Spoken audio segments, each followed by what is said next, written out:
All right, here we are at the Church of Catterday Paintings.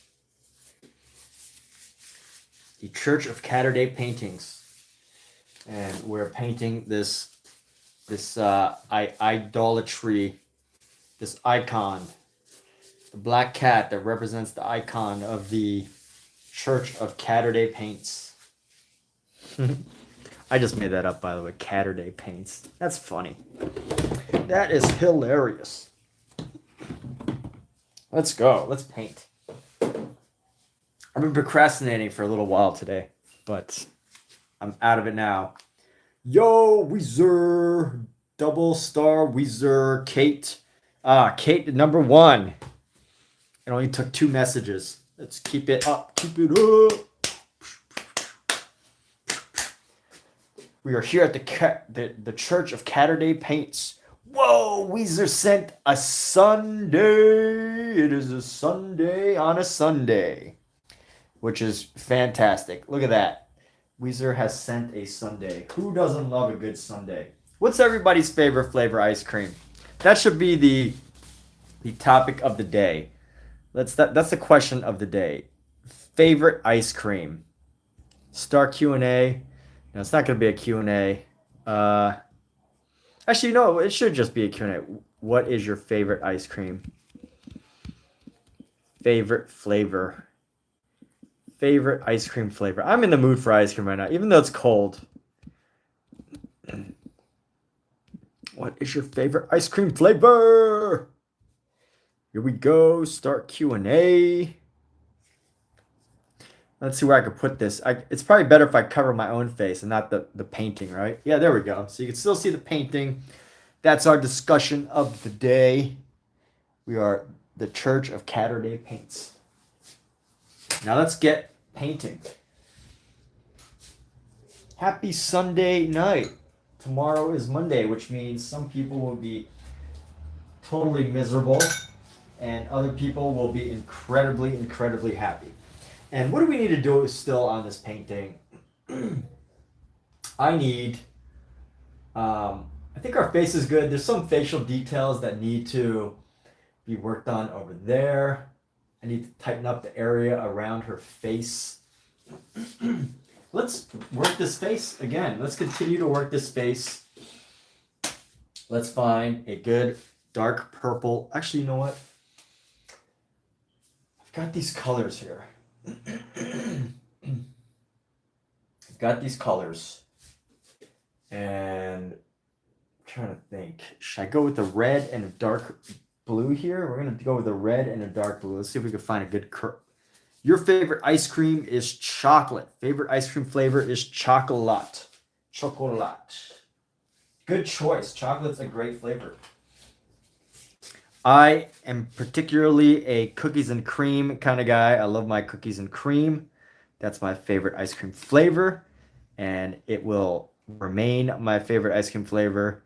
I really don't change too much from cookies and cream. Very rarely. I have tried other flavors, and none of them ever hit the spot, like a good. They rarely ever hit the spot like a good cookies and cream. Because cookies and cream, not only does it have the ice cream, but with cookies and cream, you also get the cookies. So you get like the best of multiple worlds. Why do you like chocolate? Surely, not everyone has to have like a deep explanation for why they like chocolate. But why do you like chocolate? Is it because something that happened in your childhood? Mint ice cream, I'm doing good. Is it from something that happened in your childhood and you just have fond memories of a chocolate ice cream cone, or did you have a friend or family member that would always bring you ice cream and it was always chocolate flavor? Was it a special moment with your family that you always remember that had chocolate ice cream? Like what is it about chocolate that makes it your favorite? That is the question of the evening here. People have reasons. And again, nobody actually has to have an explanation. we don't need to think too deeply about why we like things. Sometimes you just do. Sometimes it's just a preference, right? Let's zoom in on this face here. Let's go right there. You like chocolate growing up. You have good memory getting chocolate ice cream with your grandpa. All right, that's a good reason. Good old grandpa and ice cream usually go together. Sure, your grandpa was a wonderful, fantastic man. And that's a fantastic memory. I have a memory with my grandpa. I remember my grandpa so my grandpa was survived the communist revolution in China pretty much, right? Because he was probably born sometime. Let's see, he died in 2000, right? It's probably 2000, no, 2010. Let's just estimate that he died around 2010. And he was 90 years old, which would have made it 90 years from 2010, would have been 1920. So communist revolution happened in the 1960s. 1960s. So, right? Am I doing the math right? 1910, 1920. Yeah, so he was born in 1920, which would have meant that he had to survive the communist revolution in China, which, and I'm not trying to say anything about my personal political beliefs, but that would have made my grandpa a very staunch communist, because if anybody survived communism in China and was able to survive through the to the 1990s and beyond, that would make them very, very committed political advocates for their own government, which I find very interesting. It's a fascinating thing to have made it through that time. But one thing that my grandpa had a skill of is he could fish with pretty much anything. So he came to visit us in the United States one time, and he would go out, grab a bunch of rice balls. So he would make some rice and put them in the balls, and he would attach them to um, a fishing pole, and then he would go out and fish, and he would catch these massive, massive fish. Still don't understand how he did it, but he did it.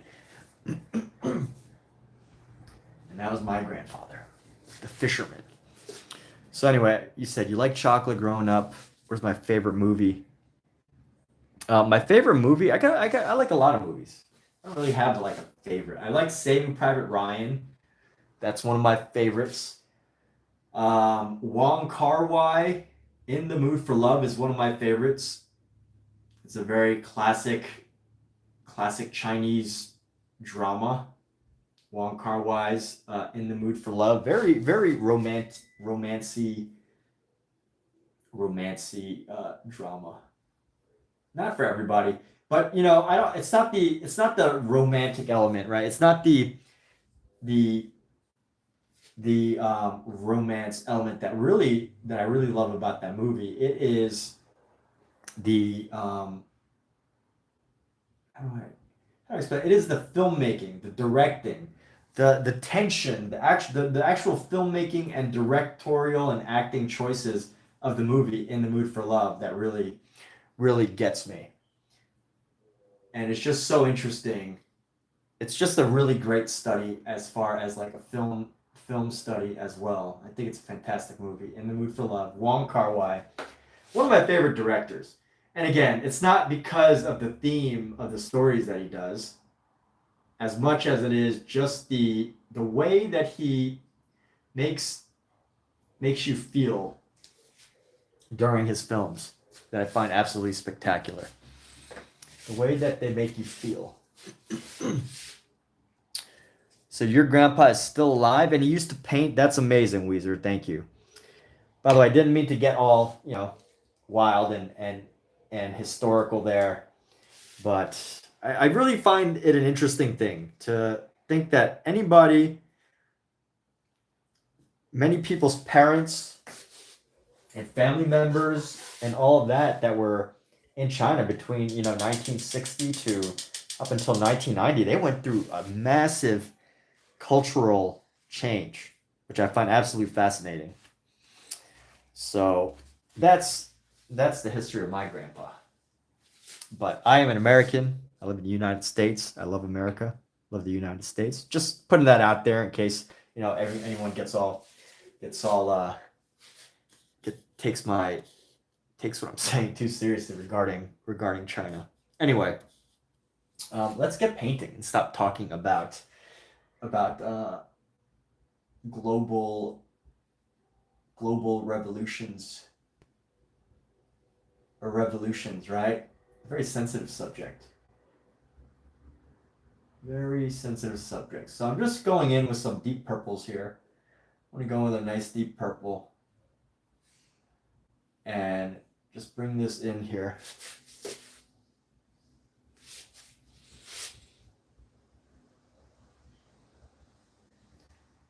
And here we go. So we're going to go like this.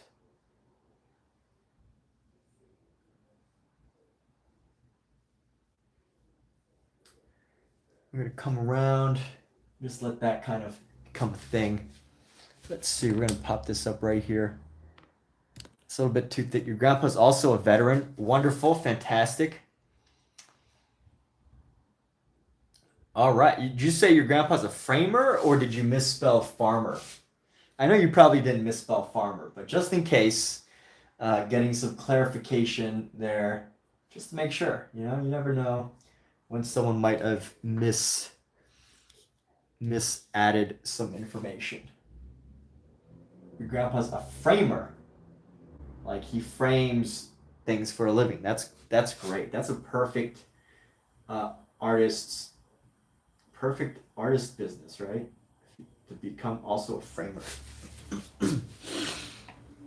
So what are we working on right now? I'm working on bringing in some deep shadows into this section right here. Well, I need an even smaller brush. Let me get a smaller brush.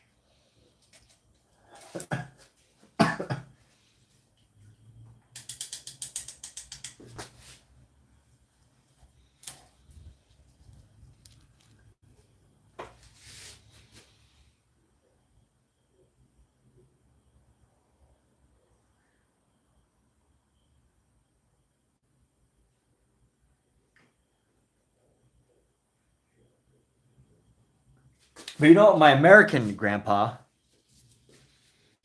on my American side, the family that was from the United States, my grandpa was a veteran too.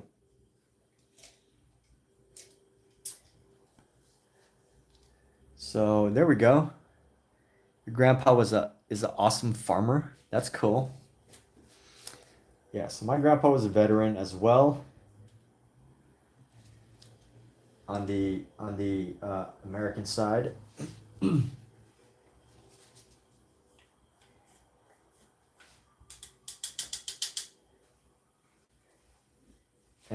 there we go. Good old veterans. It was just Veterans Day. Isn't that great? A wonderful day to celebrate veterans. Respect to the veterans out there. Always love the veterans, right?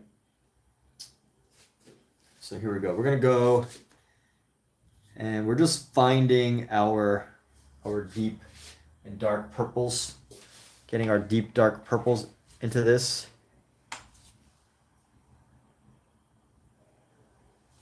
I told myself I would stop getting in front of this camera, but it's really not working out for me.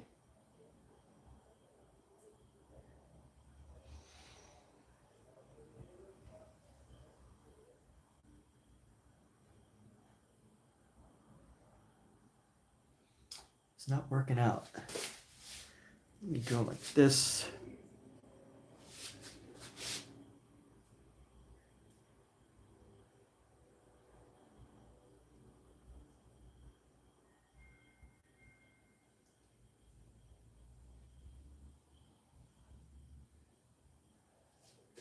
Okay, let's come like this. We're gonna bring this up.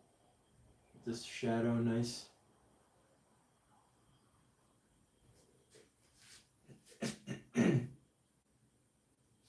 Let's see where else we can apply some of these shadows since we have them right now. We need to apply some shadow right into here.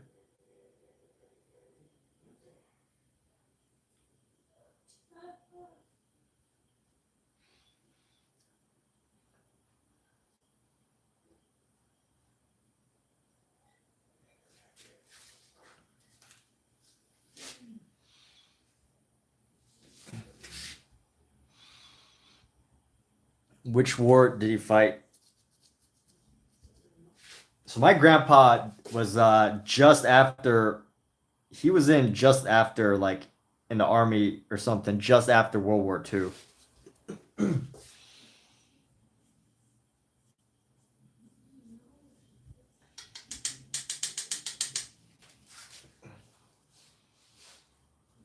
So he wasn't necessarily. I don't know if there was much going on just after World War II.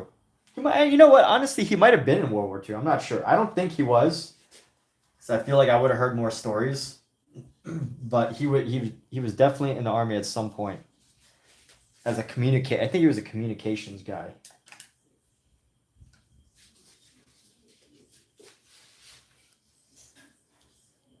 So he wasn't like, as far as I know, he wasn't like super combat. But I could be wrong. Honestly, I don't know that much. I do not know that much. Sadly, I guess that's not the best thing to say, right? But it's the truth. I don't know as much as I guess I should, right? All right, so we're gonna go ahead and get into some of the shadows of this outfit here. Go up and get nice and deep with this.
Oh, your grandpa was in Vietnam? Wow. That was a very important one as well, you know? That was a very important war. Very important.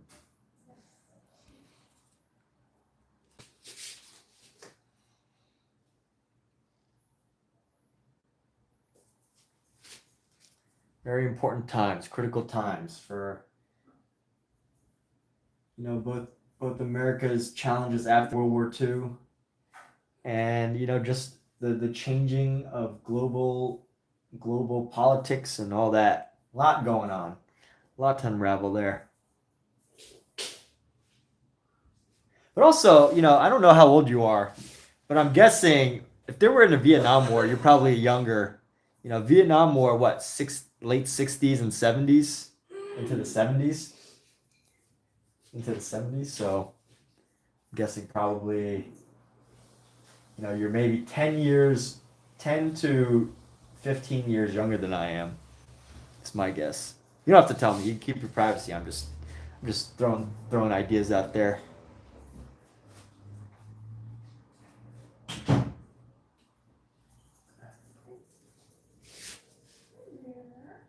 I gotta stop jumping in front of this camera. Luigi Star. What's up, Luigi Star? Luigi the Star is here. Luigi the Star. So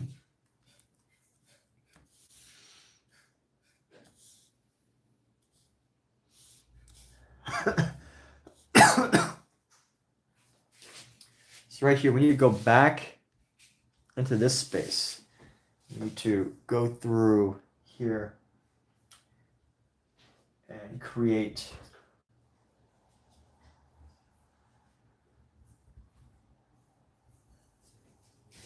let's bring in some oil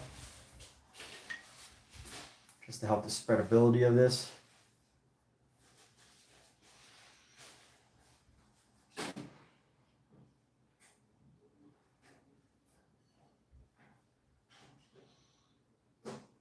So we are here painting for the Church of Catterday Paints. Ha ha ha. I'm gonna keep using that joke until I'm done with this painting.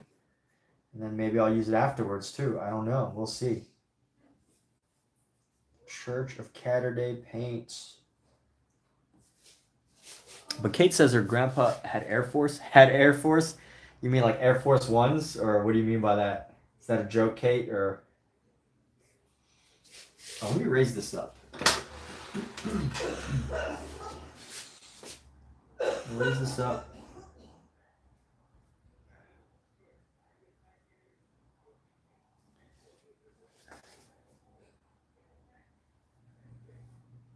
Just keep these shadows nice and fairly consistent here.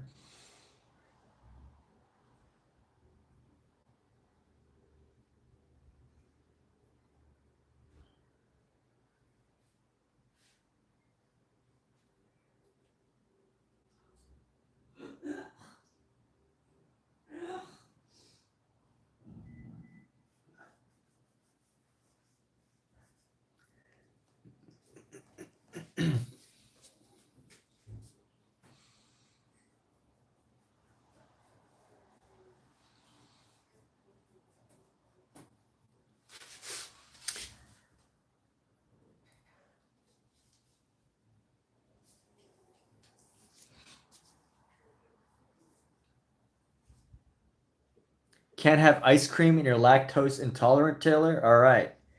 Taylor can't have ice cream because lactose intolerant. You know, I'm actually lactose intolerant too, but I'm very lucky because I can eat ice cream.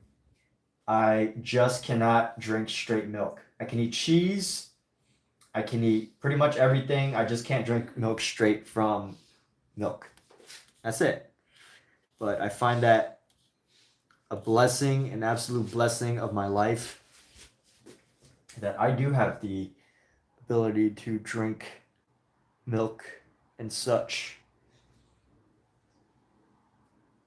Because milk is wonderful. Milk is a wonderful, wonderful thing.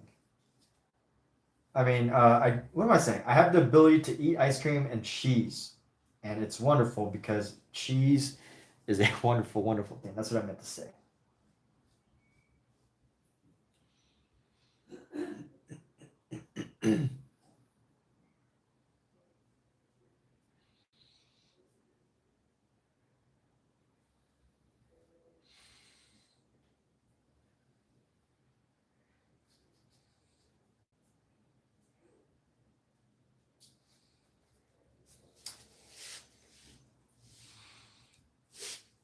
Cheese and ice cream.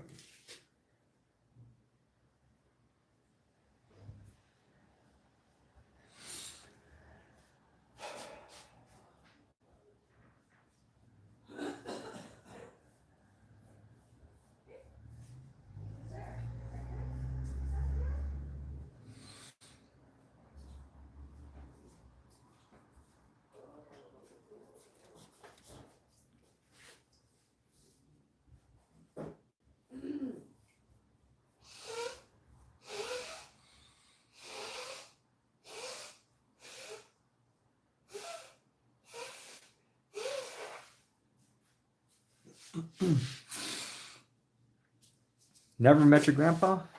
Would you have you ever you seen photos of him, right?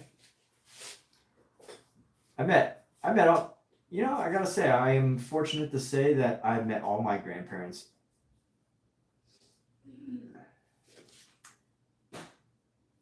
Except, yeah. You know what? I have not met all my grandparents, come to think of it.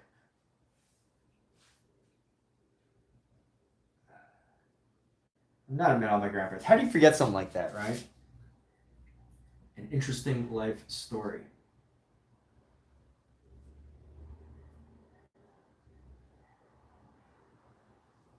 That's how.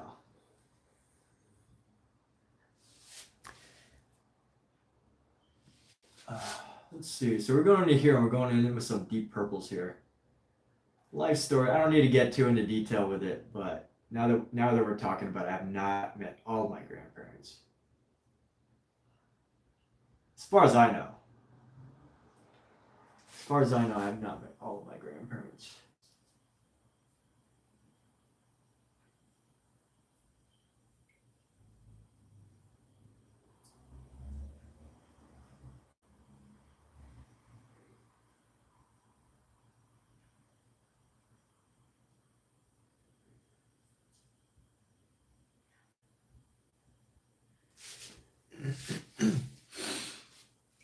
So let's zoom out just a little bit, just to see how this, all this is coming together.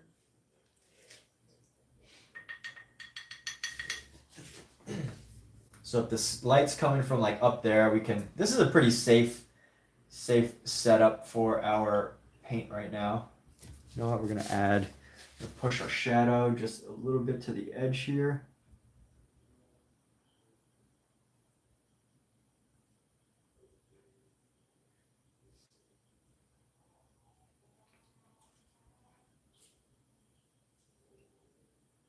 There we go.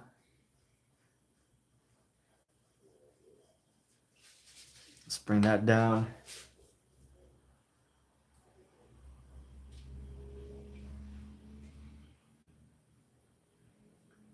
And try to give it the same shape that all of this is.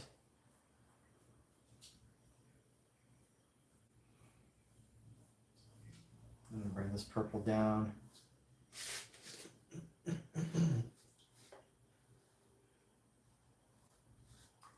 And now I've got a nice shadow underneath.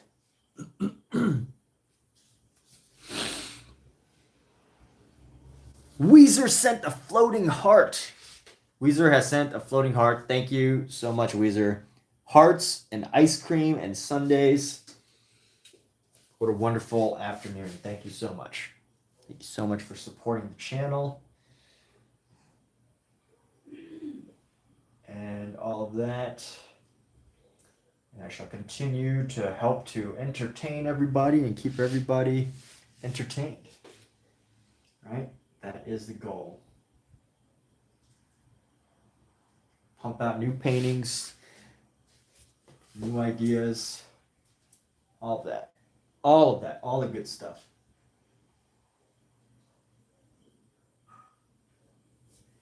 I gotta carefully do this hand right here. You know, we're giving our finger some dimension right now. So by giving it dimension,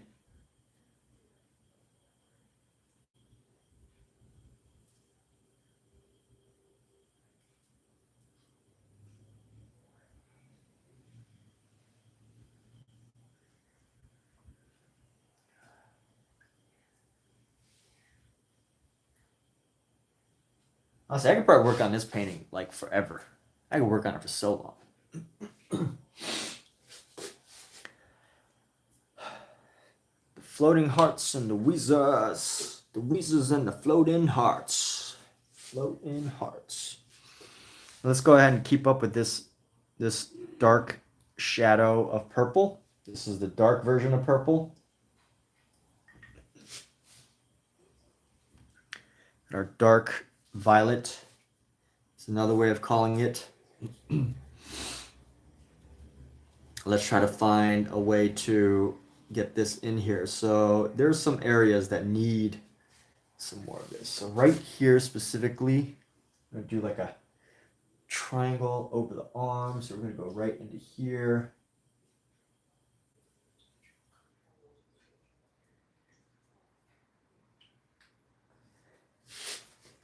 And then right from here, we're gonna do a nice little space right there.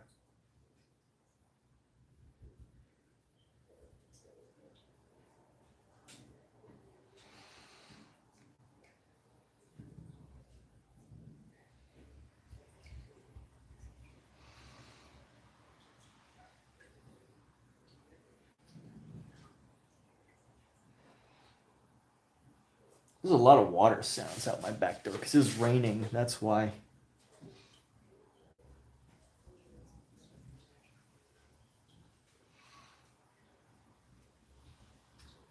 And here we go. We're going to go down. Paint some of these shadows down. We're going to get this other one right up here. It's going to go around. Let's see. It's going to go around like so.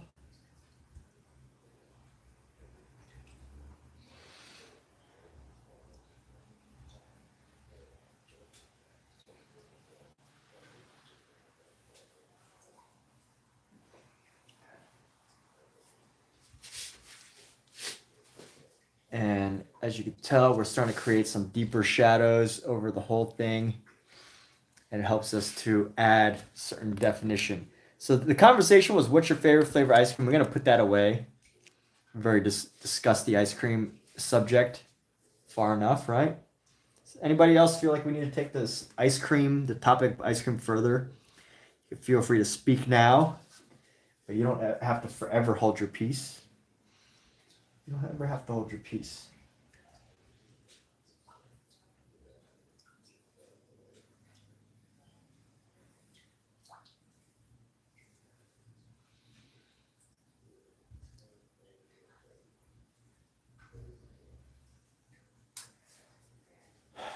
And let's see, we're gonna have this section right here go down.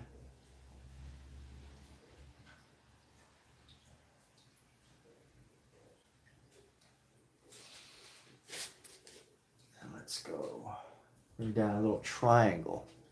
What I'm looking for is like a little triangle of a design to show how gravity works. Because whenever there's wrinkles in fabric, it's never like a circle. There's always little shapes that show the drag of gravity.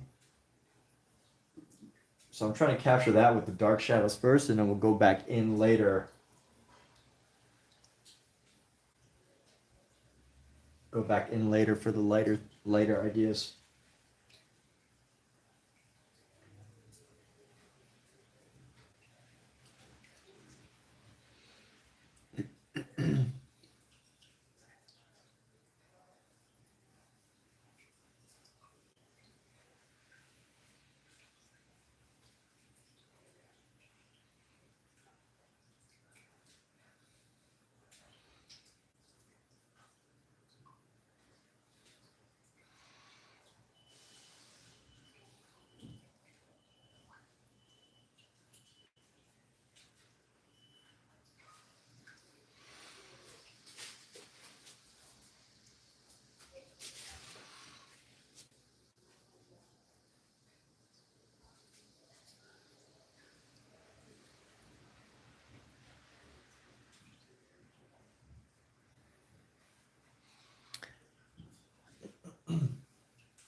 Let's see on this other side here. So we can actually do some stuff on the other side too. And actually do some stuff on the other side. Obviously, this area around the cat, we can bring down some of this shadow.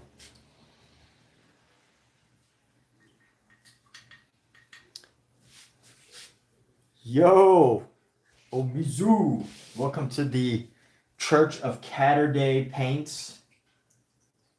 I'm gonna keep using that joke over and over and over and over until people on the internet, across the internet, start going, "He said that 100 times." The Church of Catterday Paints. When is he gonna stop using that joke? It's so overused. You know what's funny is I finally got to meet Bobby Lee the other day. By the way, people. Yes. So people that say, "Ha ha ha ha," you look like Bobby Lee, or or whatever.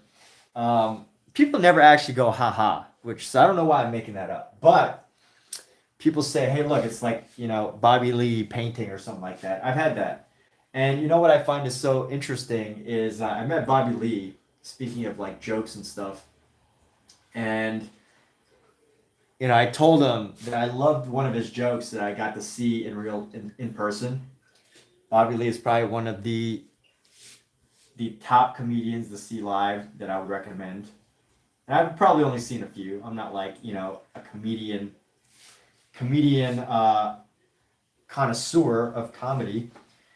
But as far as live performances go, I saw Bobby Lee live at the Comedy Store, and he had this bit that just really stood out, and I talked to him about it. And to me, I'd never seen that joke from him anywhere else. So to me, that joke was like, one of the funniest jokes I've ever seen in person. And I'm not going to spoil the joke because then, that would take away the opportunity for you to see it.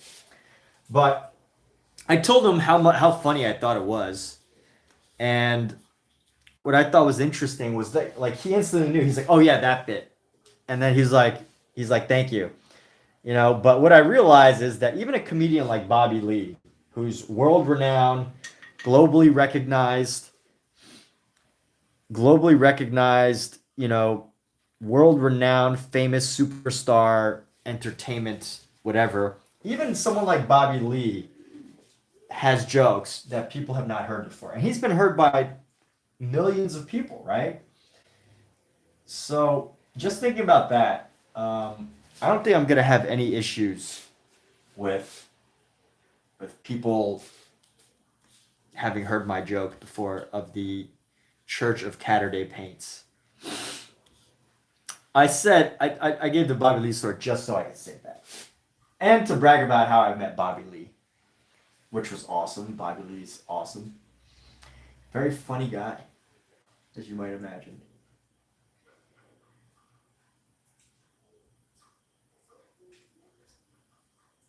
Bobby Lee is one funny dude. Even just naturally.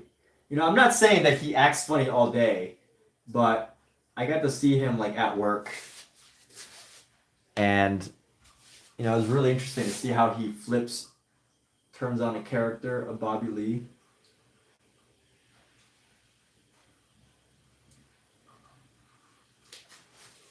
And, just because someone plays a comedian on television doesn't mean that they're a comedian 24/7, right?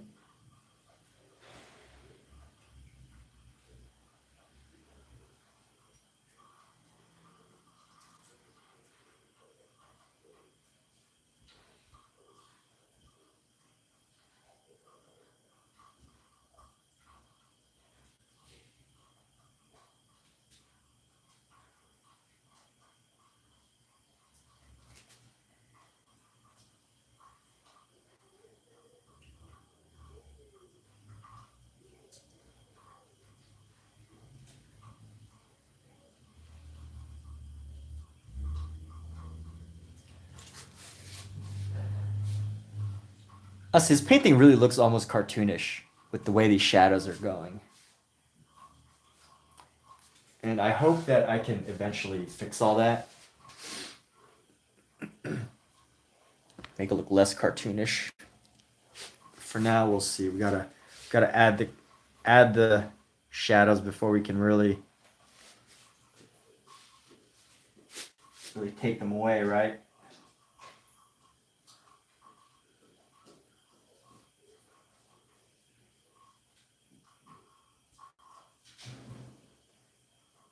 But that, people, is my pitch for Bobby Lee. If you haven't seen Bobby Lee live yet, listen to his podcast. I'm doing this promo for Bobby Lee for free.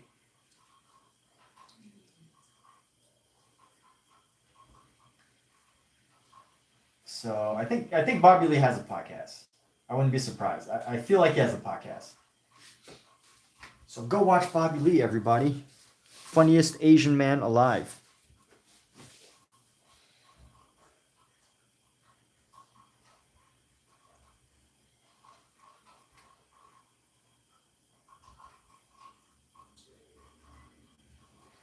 Like, I think there have been a lot of Asian comedians these past few years. There's been a lot, right? Like Ronnie Chang, Ken Jeong, which Ken Jeong, I don't really find him funny as far as comedy goes. I've never actually listened to any of his bits, but he's an interesting fellow. He he plays a very funny character. But right, like Ronnie Chang, who's the other big comedian that's Asian? Jimmy O Yang. I got to meet Jimmy O Yang. Jimmy O Yang, by the way, one of the nicest actor, superstar comedians you'll ever meet.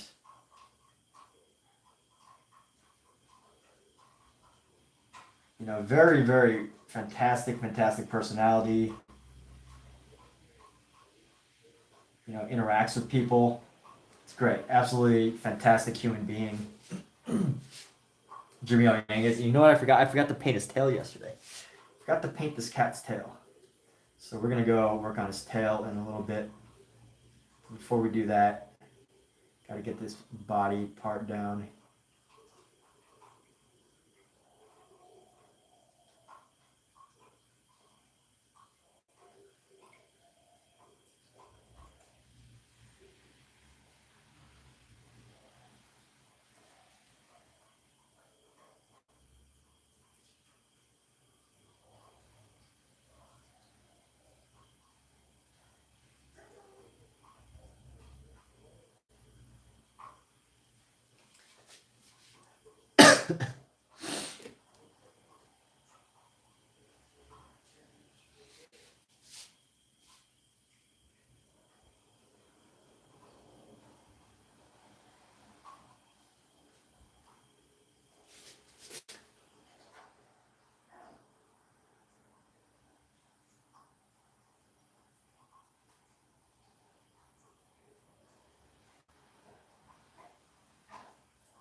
Not Bowen Yang. Not Bowen Yang.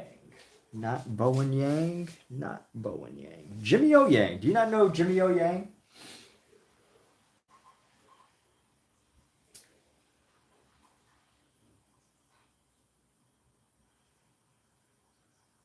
Jimmy O Yang's got a lot going on.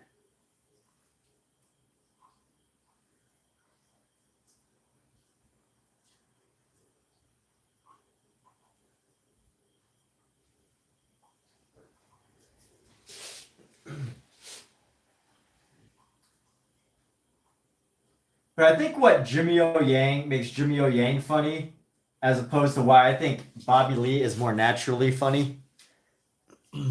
Yeah, I think they're all in Crazy Rich Asians. Yeah, so the thing I think that makes Jimmy O Yang incredibly hilarious is the fact that he brings in jokes from Hong Kong.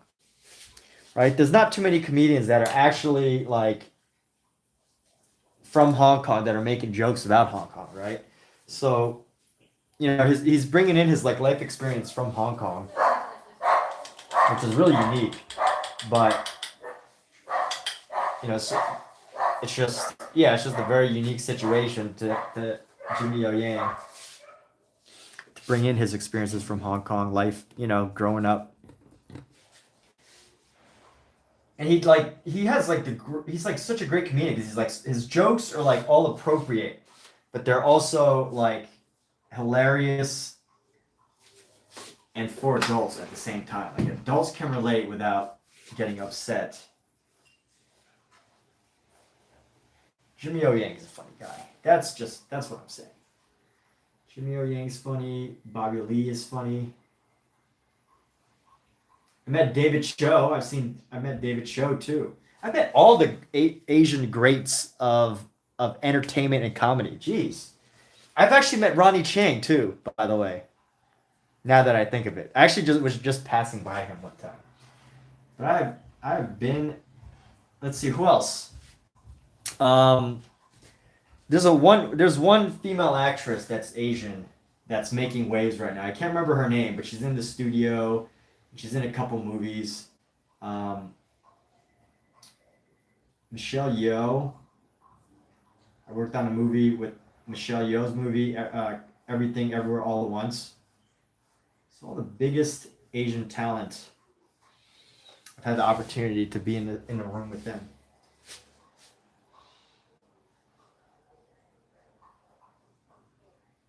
That's fun. That's kind of interesting, huh? That is a very exciting thing. A gift. It's a gift to have been able to do that. Let me see. Jimmy O Yang, Ronnie Chang, Michelle Yeoh, Bobby Lee. I consider him one of the greats. I mean, I'm definitely missing a whole bunch, but They're the top of the top, right? They are up there.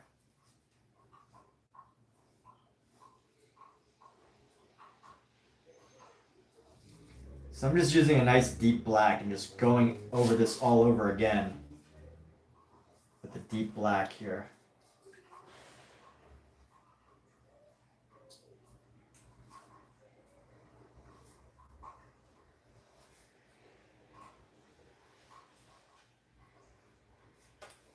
Or you might even say, they've been in the room with me.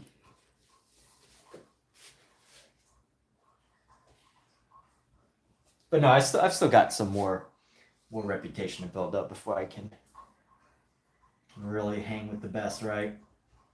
But yeah, I met David Cho in a bookstore. Didn't really meet. I just like shouted at him about how much I liked his artwork, and then he's like, "Thank you," and that's it. But it counts, right? He could have gotten up and thrown me out of the store, but he didn't. He chose not to. So I'm very grateful for that. It must be interesting being a celebrity, right? Like, just people randomly telling you either how much they like you or how much they dislike you. But like out loud too, right? Like there I was just walking. He's just minding his own business and hanging out, doing his little reading thing, and this random dude just shouts at him like, "Yo, dude, I love your artwork."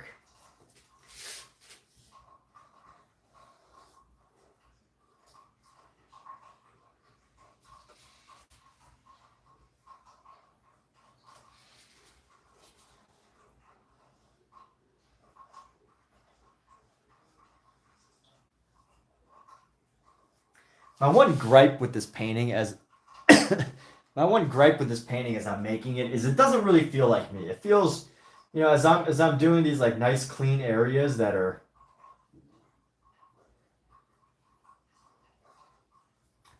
these nice like very densely painted areas. It just doesn't feel like me. Like the painting that I had that's like messy and and rough and coarse, I feel like that's me. Sometimes you have to get over yourself to make the best work possible, right? I've been working on this painting for a long time, by the way.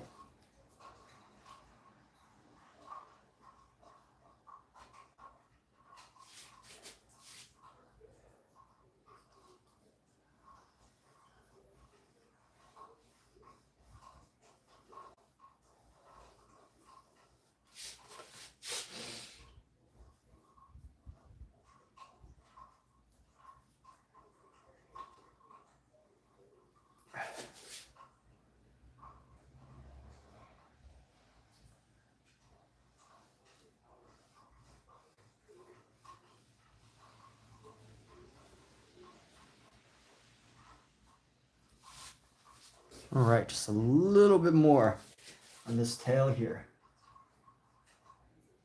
I'm actually not the biggest fan of what's happening because it does look kind of cartoonish. Like his face looks like it's from South Park. Everything looks kind of flat because, it's really just like a single color.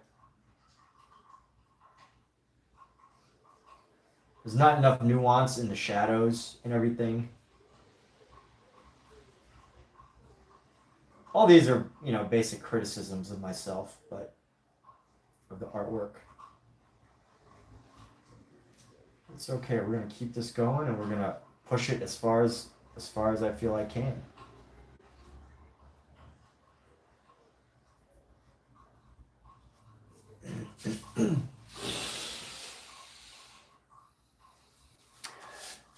And there we go. Maybe the shadows aren't totally accurate. That's all right, right? Let's go add a little bit of the shadow just down here.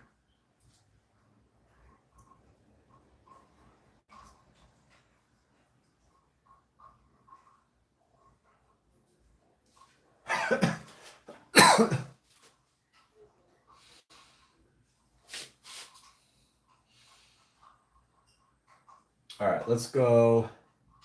Where else? Is it weird that that he only gets the shadow on that side? I mean, that's normal, right? That's about normal. What should we do now? We need to add some wrinkles. So we need to add some wrinkles into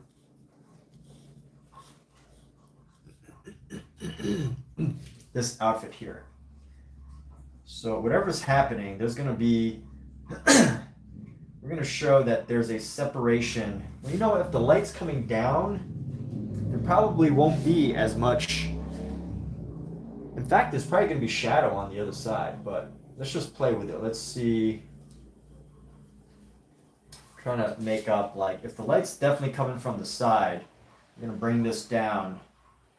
And honestly, this entire, like, left shoulder should probably be slightly darker. But we're not going to totally. Let's see. We're going to go. This is going to come back. We're going to get some wrinkles in the arm here. Pookie, what you doing? What you doing in there, Pookie?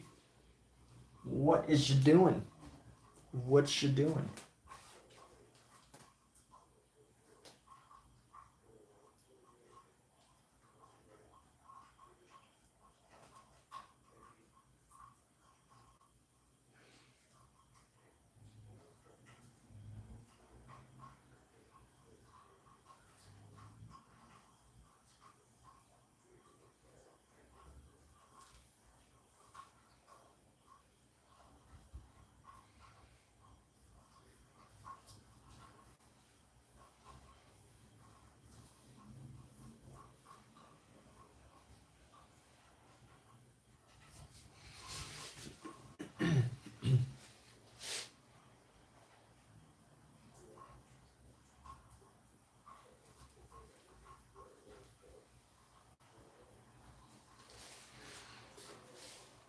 I'm gonna make up a couple wrinkles right here. And it should probably bunch up a little bit up here too.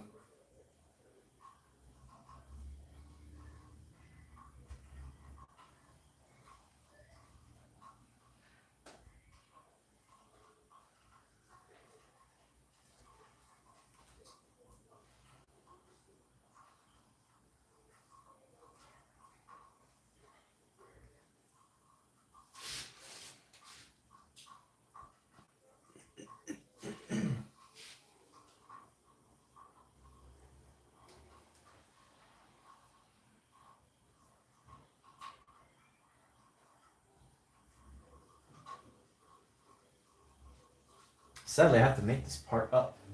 So I'm trying to see. And there has to be a section of fabric that comes down from here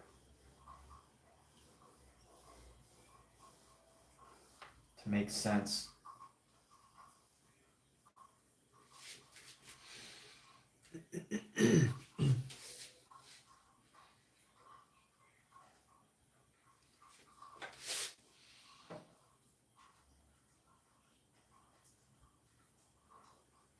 I'm gonna add just a slight bit of white.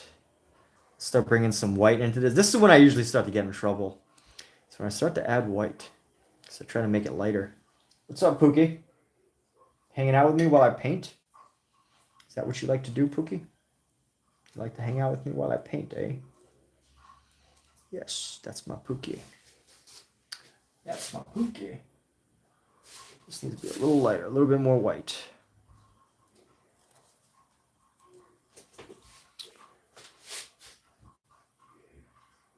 A little bit more white.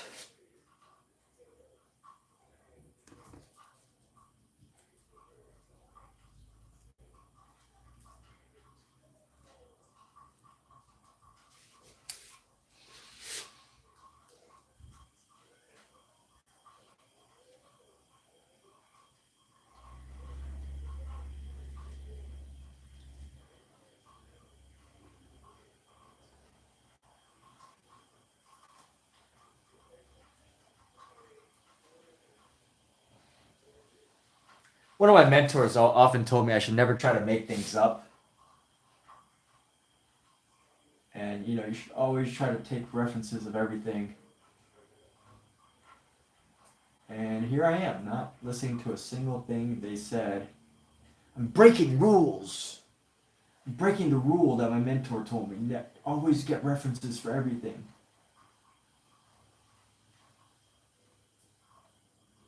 I saw this interesting post the other day, and it said something like,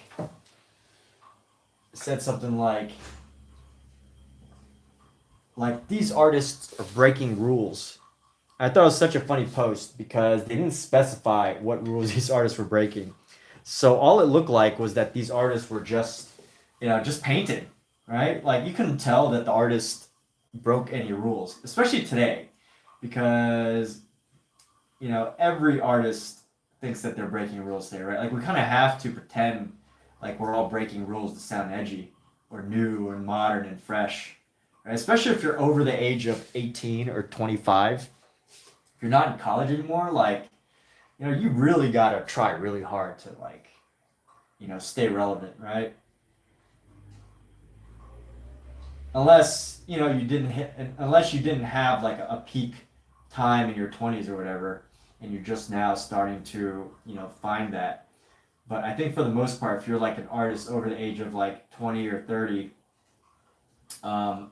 it's more important to have to try to stay cool, right, and modern. AKA Damien Hirst is a great example.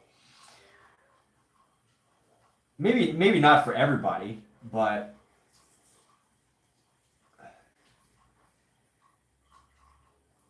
maybe not for everybody, but most people, right? We gotta find that edge. And honestly, I feel like the shadow should really only be along this outer edge here. We should have highlights.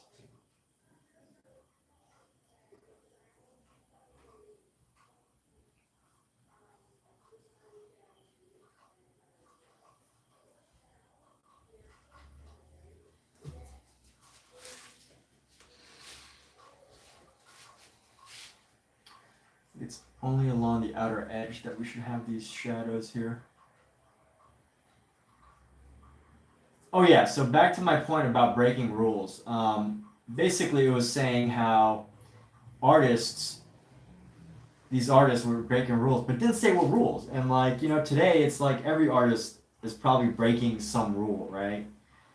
And I just thought that was a funny attempt at trying to make up this story about how cool these artists are breaking rules when, if they had just said something kind of cheesy like, these artists are breaking rules by using the color white, or these artists are breaking rules by using the color black. Scalps. Then I would have been like, all right, fine, whatever. It's not really that big of a deal, but still, I get it. I understand what rules they're breaking. But the fact that they just arbitrarily said that they're breaking rules, it kind of felt like they were just trying to make something up to sound edgy and cool without really having any sort of value add, which is kind of embarrassing. I think that's embarrassing. I think it's embarrassing to pretend but not actually be able to describe. Rather than if you actually gave a reason of why they were breaking rules, then it's like, oh, okay, sure, I get it. They broke a rule. That's cool. Just my 10 cents on this idea of rule breaking as an artist. Someone's going to write about you and they're going to say that you're breaking rules. It's better to list just psychologically, right? Unless your art is so edgy, so modern, so top of the line that the work literally speaks for itself, not just fake speaking for itself, just for the sake of people wait in line in front of a nightclub just pretend the nightclub's popular when it's really not. Really speaks for itself. Innovative, just incredible branding, everything. Unless the work speaks for itself, you gotta say how. I think very few people actually have work that totally speaks for itself, including my own. My work only speaks for itself as far as, the fact that it's about a cat and a lady. Lady and the cat.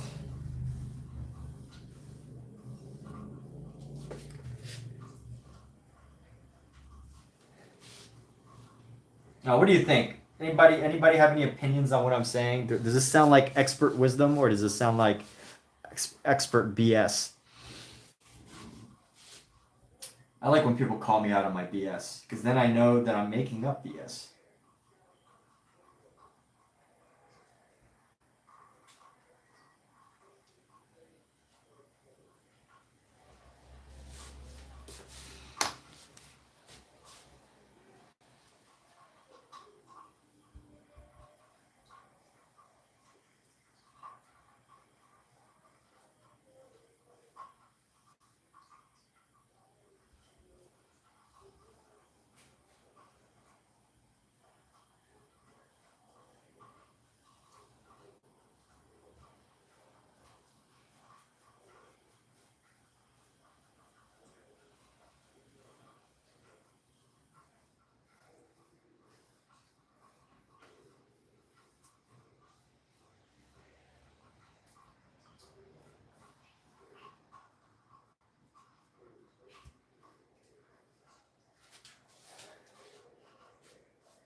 Dance, dance tonight.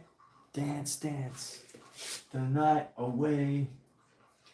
Kate, what's your favorite dancing movie? You have a favorite dance movie?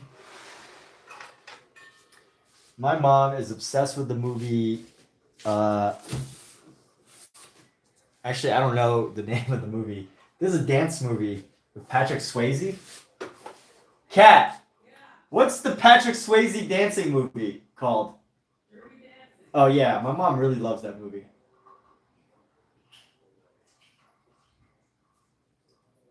My dad, not so much.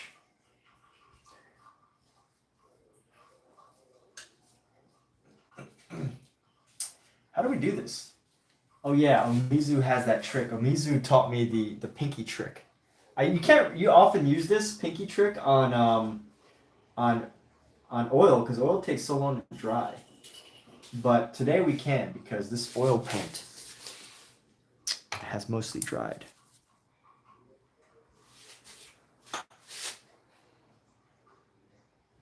No, we can't even use this brush either. This trick is not going to solve our problem because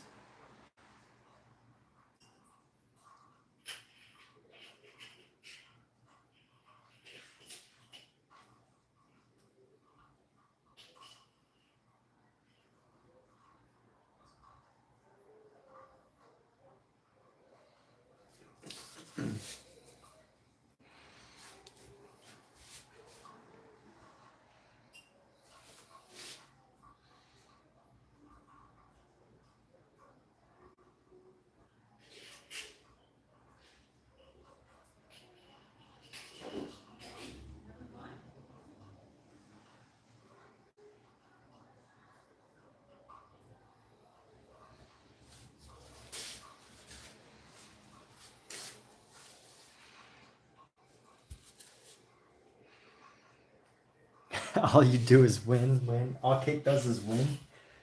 Kate, what are you winning? Kate's winning at life. Kate's got something going on in her life that's really good right now. That's fantastic. Good for you, Kate.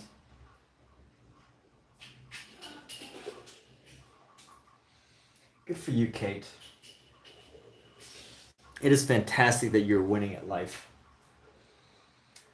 Some of life's greatest joys is probably literally just winning, right?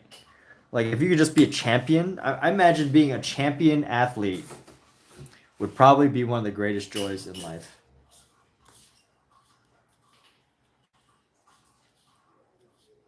All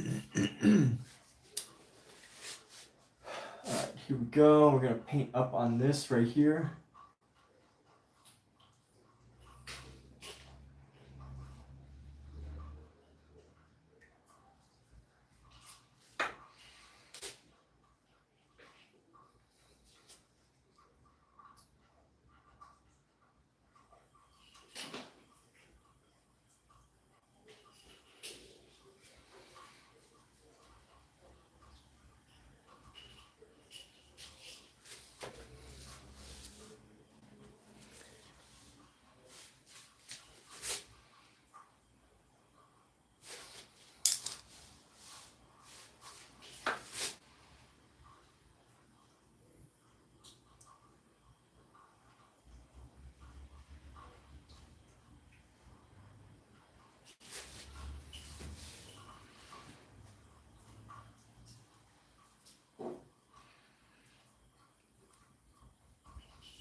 Everybody, hands go up, up.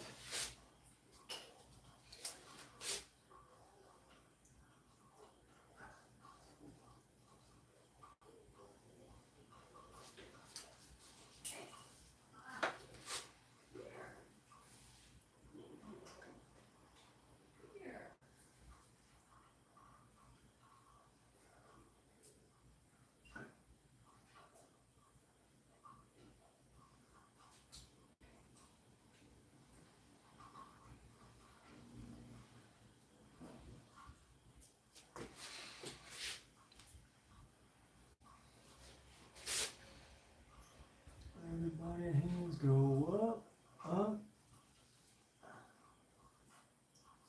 And they stay there.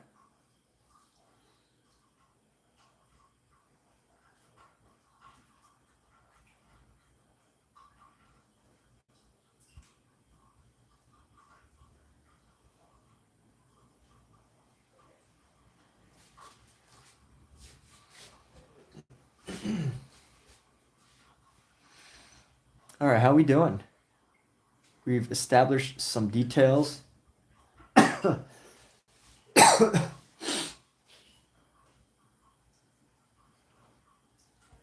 We've established some shadows. This really does look like you used to lose, but now you really lose, so double negative means you really win. What songs do I like? My favorite song? You know what? I don't know. I don't necessarily have a favorite song. I like many songs. I like all songs.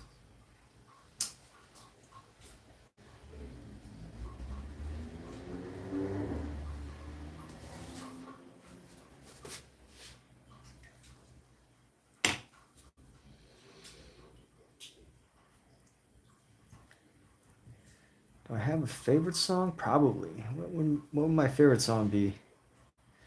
Do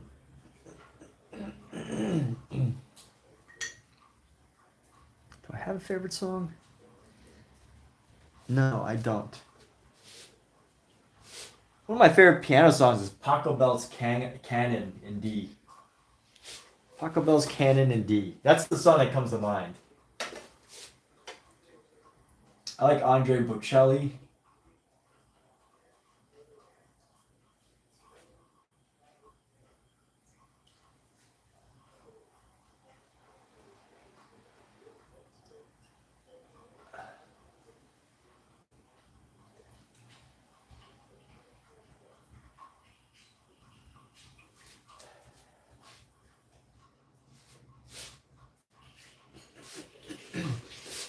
It's got different shades of white going around here.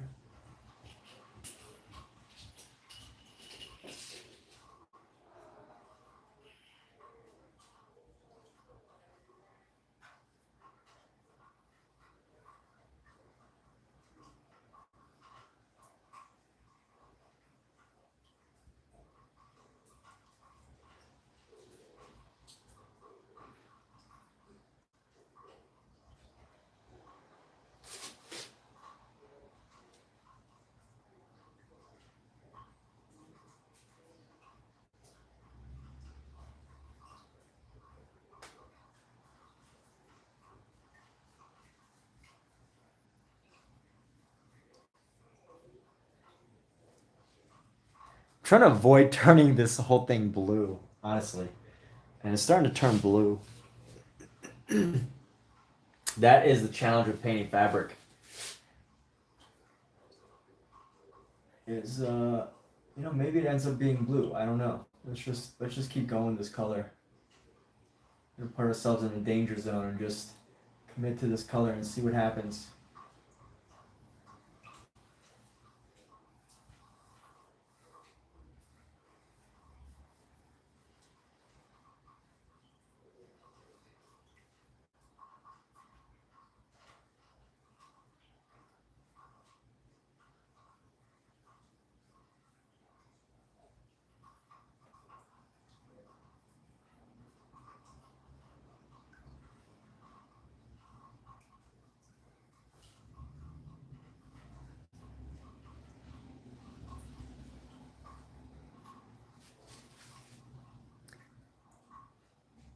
couple different colors here. It's not really working.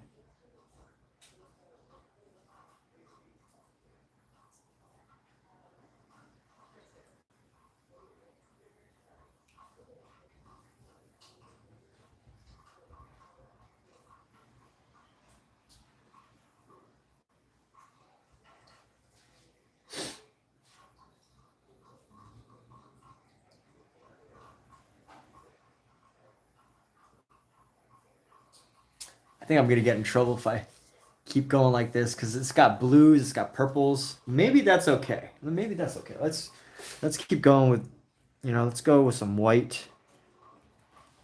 Bring in some white into this. We're gonna go. This is what happened last time when I started to give up on this painting. So when I started to add the highlights to the design here.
Pizza Hut Taco Bell combination? Is that what you're seeing? Please stop making me feel insecure about my painting. You're making me second guess everything. I'm so insecure about this painting. Stop. Just kidding.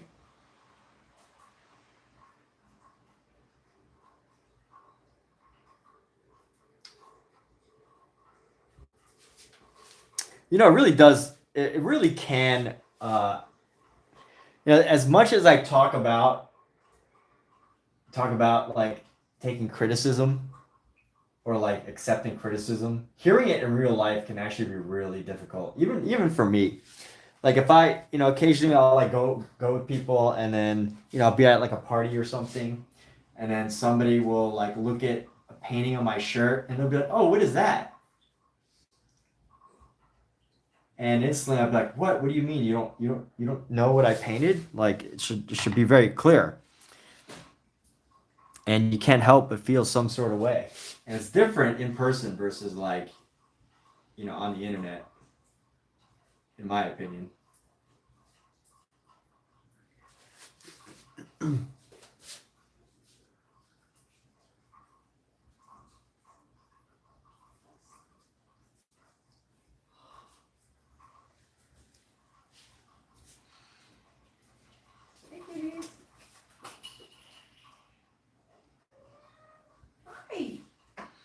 All right, you know what? I'm gonna get myself into trouble here with this painting. I need to take a break. I need to take from this painting. And you know what I could do? I could just paint. If I just painted like a flat color on everything, it might be better, right? Like this down here, I could probably paint a nice flat color.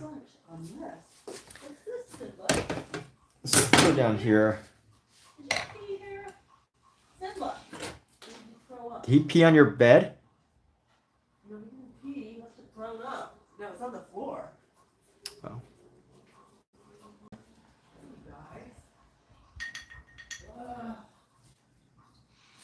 That's Simba. It's our cat. There's another cat that probably most of you have never seen. He tends. Peed on your bathroom rug. My bathroom rug? Yeah. I'm not surprised. He's been doing that for years. Huh? He said he's been doing that for years. I know, but not lately. Well, he's back at it. Yes. The little beast is back at it again. The little beast has striking again. The beast fighting the powers that be.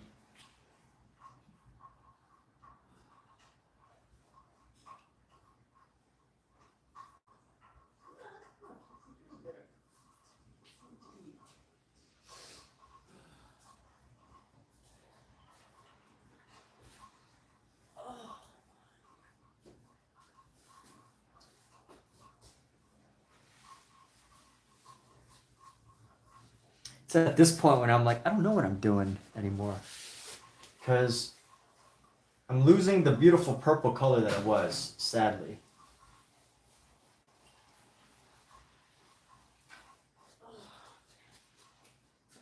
What happened? Huh? What happened? What do you mean? You changed it. Yeah. Oh. Even she noticed. Even Kathleen noticed. I didn't change it that much. I feel like I'm dulling the purple, but I don't know. We'll see. Am I ruining it? I don't know. Yes, I am.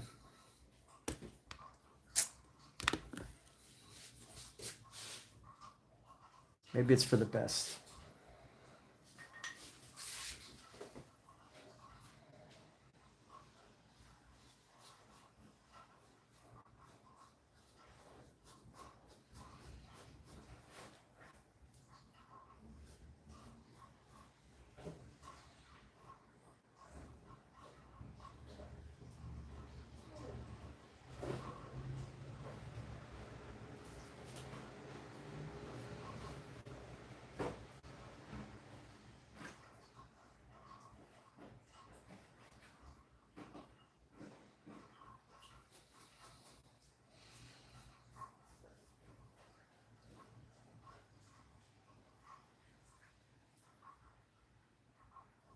What am I doing?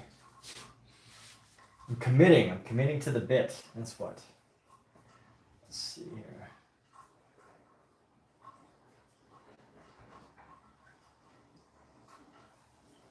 See, what I'm thinking now, this is just basically poor painting, right? Like, I'm just painting over this. I'm going to have to do something really interesting to like, on top of it. Because, you know, if I just leave it like this, it's just boring, right? This is almost gray. Like, I just painted over this with gray. So if I definitely cannot leave it with this color. I don't know what I'm gonna do, but this is not a, you know, this right here, this section is just not acceptable. But since I've already committed to establishing this as a base color in this space, I'm gonna go ahead and commit to the bit. I don't know what we're gonna do after. You know, maybe I'll make it abstract. Maybe I will mess it up and just call it modern art, right? Like,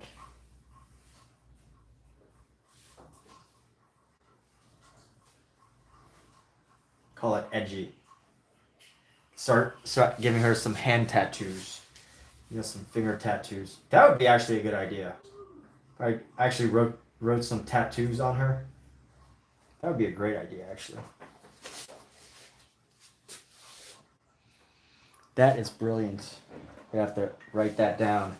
Give tattoos.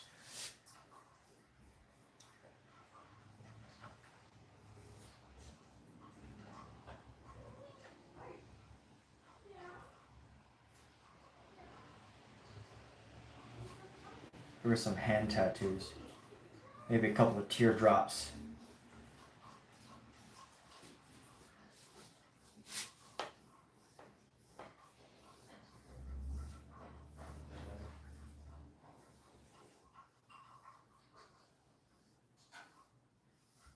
Like, why can't a nun or the Virgin have tattoos?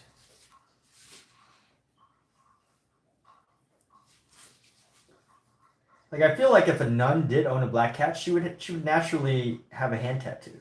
It would be a usual thing.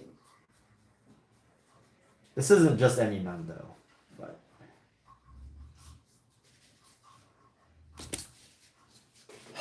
what have I done? I'm very upset at myself right now. I'm very annoyed.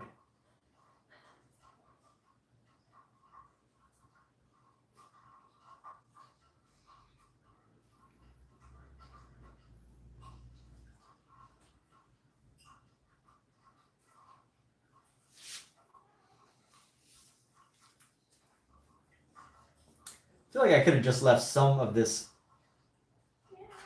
pink space and like called it a day. Painted around it and called it like, you know, some modern thing. But I've really dulled it out with gray. Or like this like purple color. And that's the issue right now.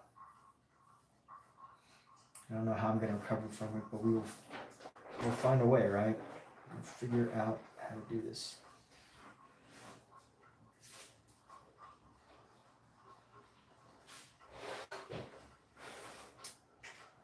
Maybe not tonight.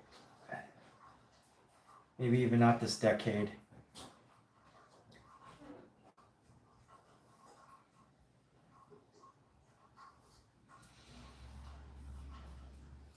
At some point in our human history, something will change.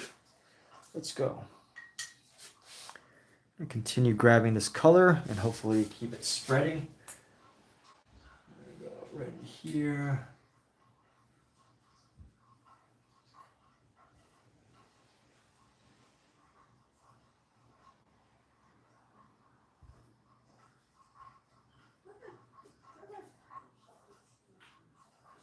Bring this down.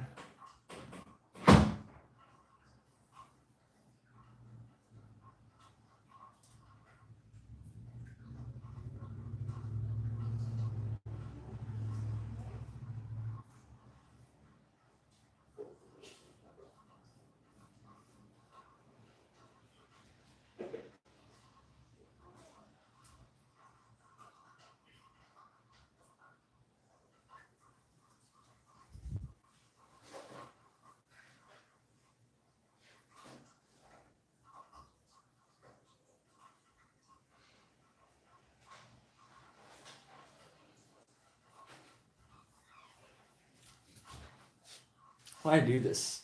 Why I do this? I mean, it's not like horrible. It's just not. Wasn't the best move.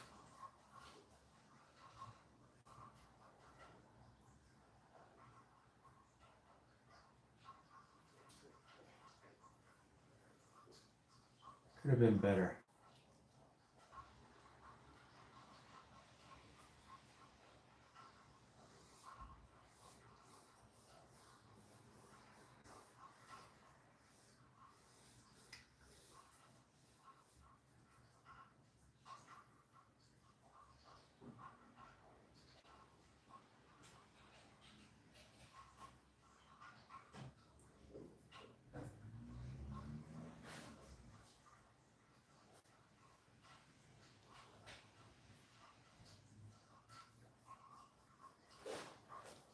Okay.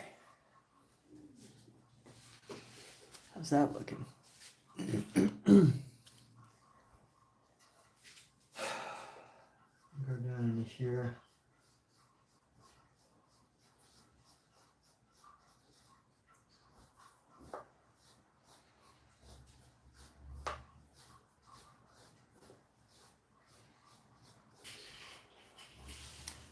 So I think I've got like a choice here.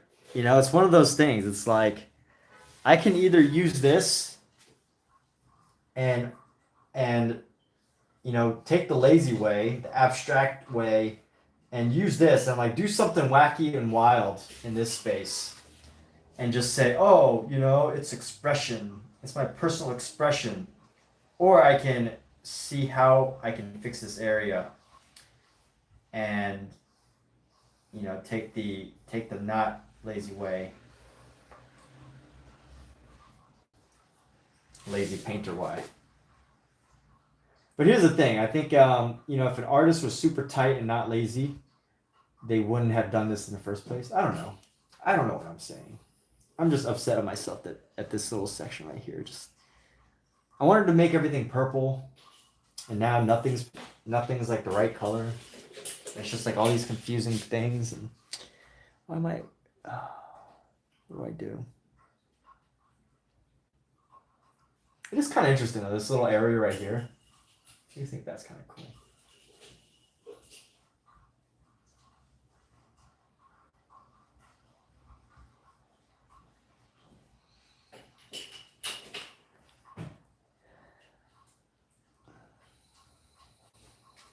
go maybe into the shadows, and this might make me feel a little bit better. Go into the shadows. Let's try and blend this up right here.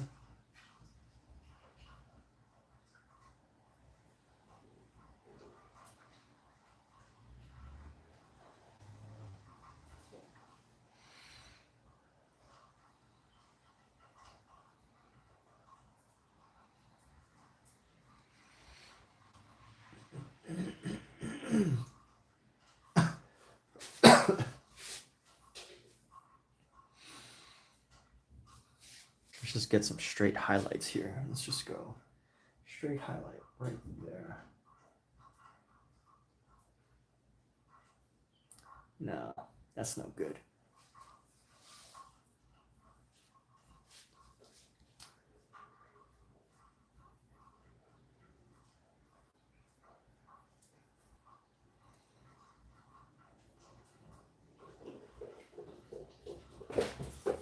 Anybody else hear my cats galloping?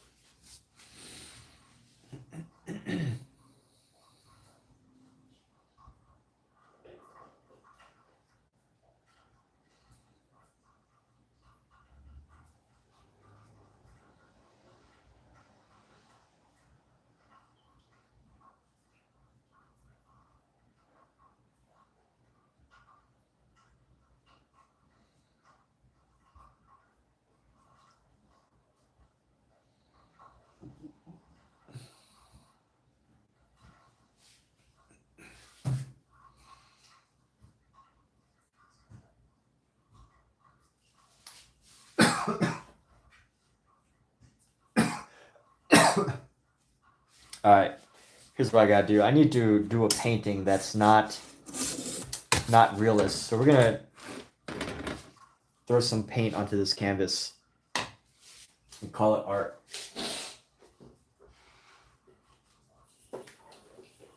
Let's see. This side should be dry, so it should be okay.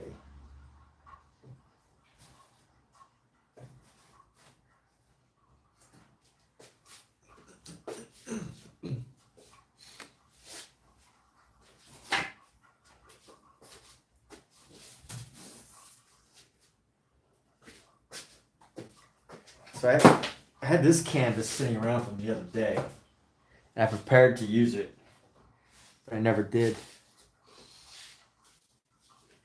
So let's put away our references for the night. Let's just see what we come up with.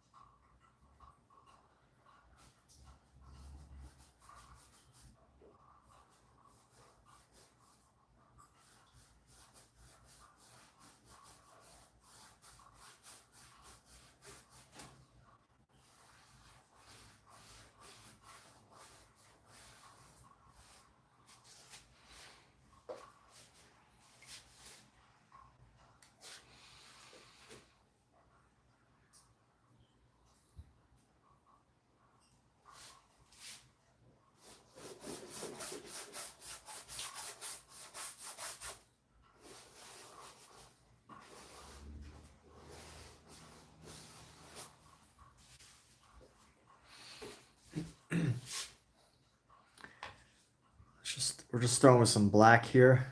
Just gonna start with our black paint. I'm gonna find some ideas here.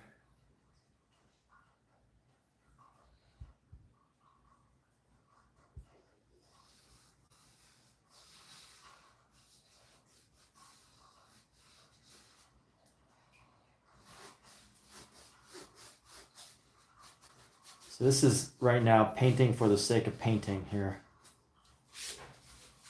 Just to get out of our head. I feel like I messed up that whole last painting. Or not messed it up, but it's not beyond repair. It's just, what do I need to do to make it look good? It's a question I'm asking myself, right? Let's find some dancing shapes here.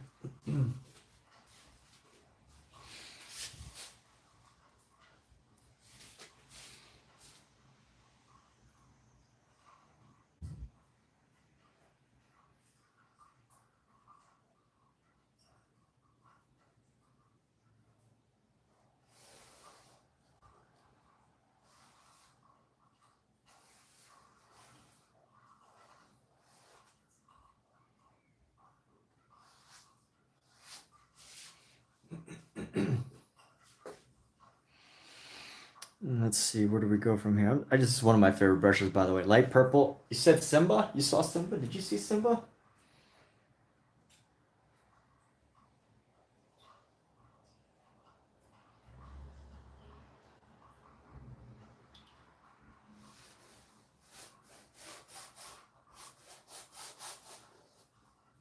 Is this painting? Scout! Come on, get. You can't be in here, Scout. What you doing? Get out of here. Come on, Scout.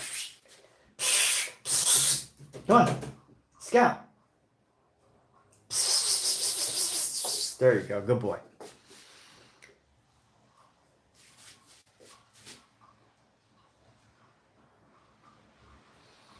Just starting with black.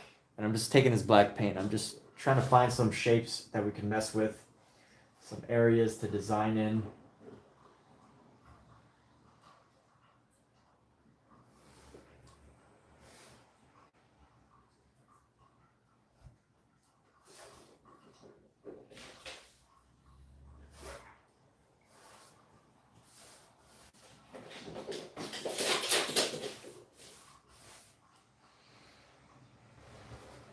No, I think graffiti artists are really good at like making up shapes like these.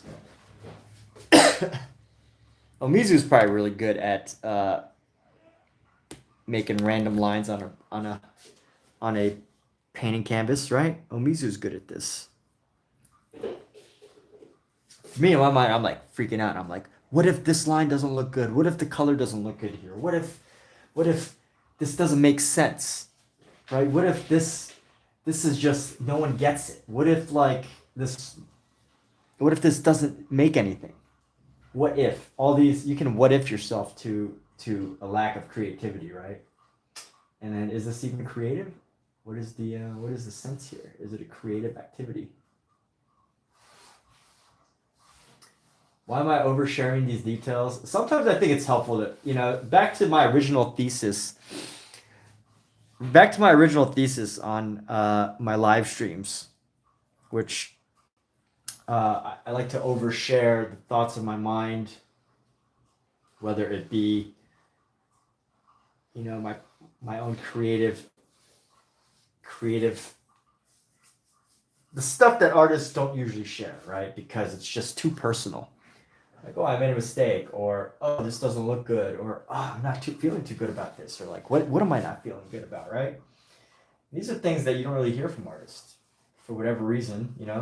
Artists don't like to reveal their insecurities or their doubts or whatever they're scared of that people notice about their artwork.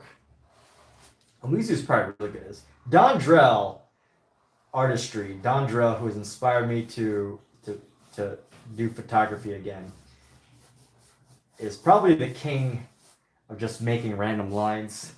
Maybe not random, but just like lines that his own lines, his own, the king of doing his own style that happens to feature a lot of line work. Or not line work, but just, you got to go see his channel to see what I mean. He can make these, he can like make shapes like these and probably somehow they just look right? Numbers 6 and 7. Don't be scared. I meant make those lines. Let's see what we come up with after. I've probably done like 50 hours of painting, like very serious without making crazy lines. So let's see where this takes us tonight, right? And usually I like to get wild and try to like flip my canvas and do all these like wacky things to try to trick my mind into coming up with something interesting. But I'm not going to do that tonight. I'm going to set a boundary, and this boundary is to keep this painting in one direction. That is my boundary for the night. I actually like these lines right here. These give it a cool factor. These little spiky lines.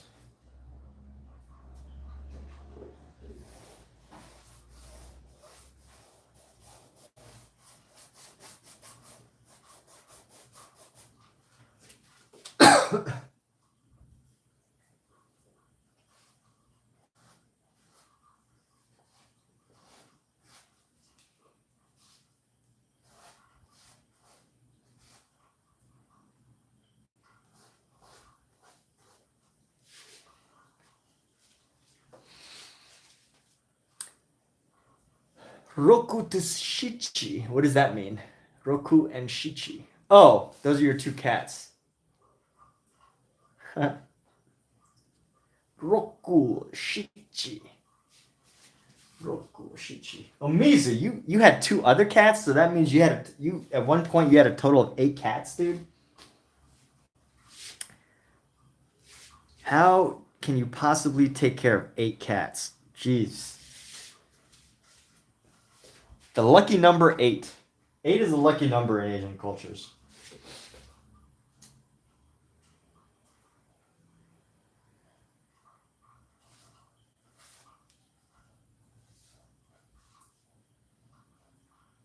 Or were these cats like from long ago?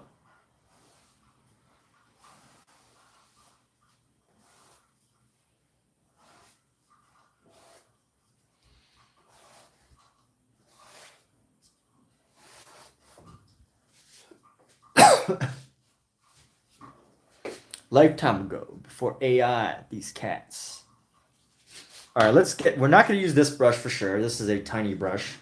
We're definitely not going to use this brush, so let's clean that off. We're going to start putting some of our supplies away. It's actually getting cold. It's actually getting cold, and I've been hesitating to paint lately because it's so cold in this room, because I have to keep this room nice and I have to keep the doors open and everything, and it leads directly to the outdoors, which makes it 50, 60 degrees here.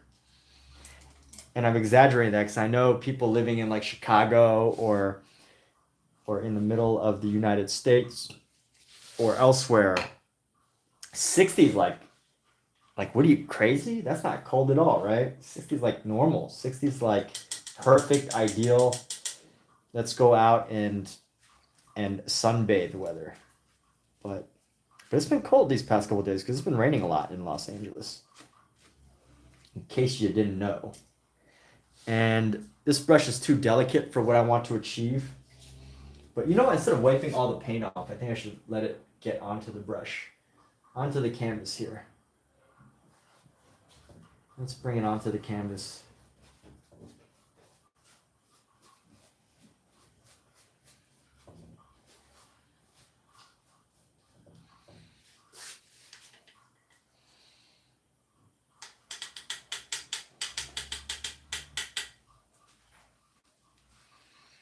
'60 is summer. That's my best painting. Man, don't tell me that.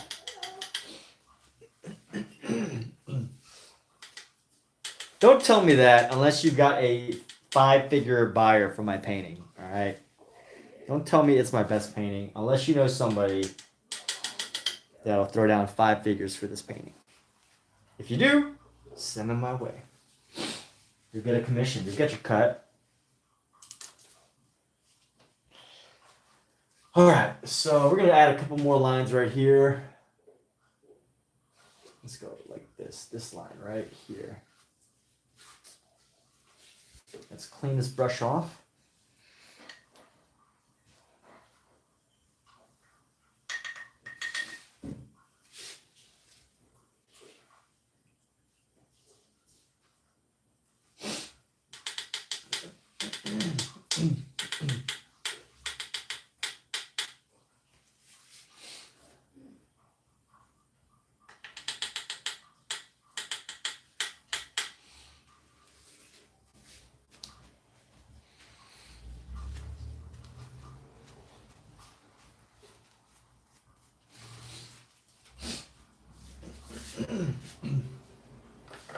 All right, and you know what? Let's get some purple up in, or you know what? Let's get some green, or no, yellow ochre.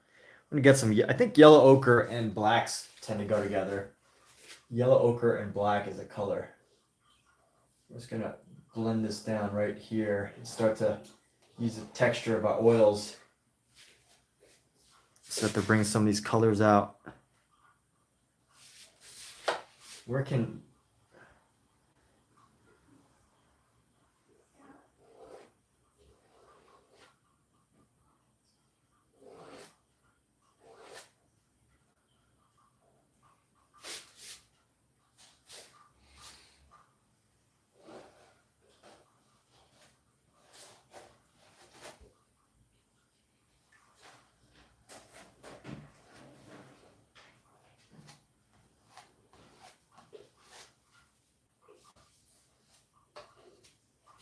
This is not art. This is just a goofy YouTuber making marks on a canvas.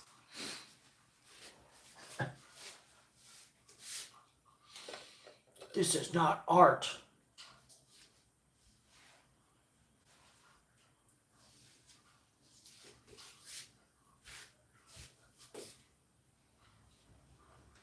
Someone's thinking that right now. This is not art. This isn't art. Someone paid $1 million for that? My 8-year-old could do that. I'm mimicking the voice of non-art people, critics. I love yellow ochre. It's like peanut butter. Yellow ochre, it's like peanut butter and jelly spread right now, right here.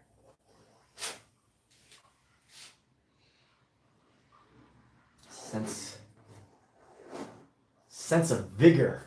Let's get a sense of vigor here. Peanut butter jelly. Who likes peanut butter jelly? Peanut butter jelly. Peanut butter jelly.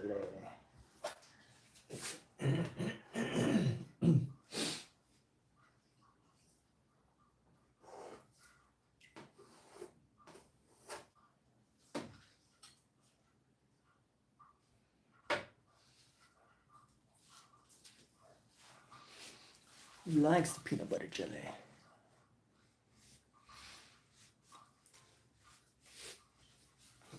Let's find a rough brush. This brush probably is about as rough as we get. It's the Rosemary & Co., but it has been totally ruined by me. Yours truly.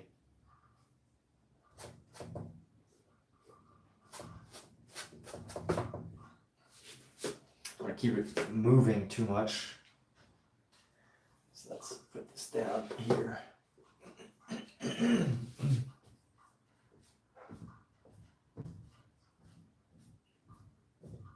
That's kind of cool. Get these little round shapes all around, all through it. There you go. This is a new painting technique. Can't really tell. Can't really tell what I'm doing. But basically this is creating like these little swirly shapes into our painting right now. It's almost like a stamp.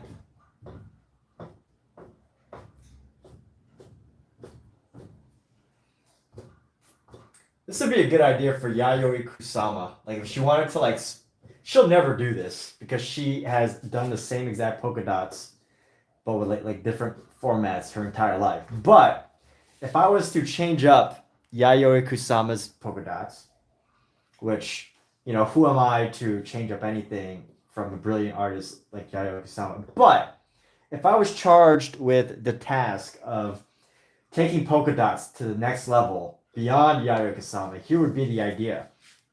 Every single polka dot is a swirl. Boom. There's the brilliant design idea. It's like you take every little polka dot and then you do like a little swirl shape instead. Huzzah! No one will ever pay that much for painting unless you've already sold many paintings for that much money.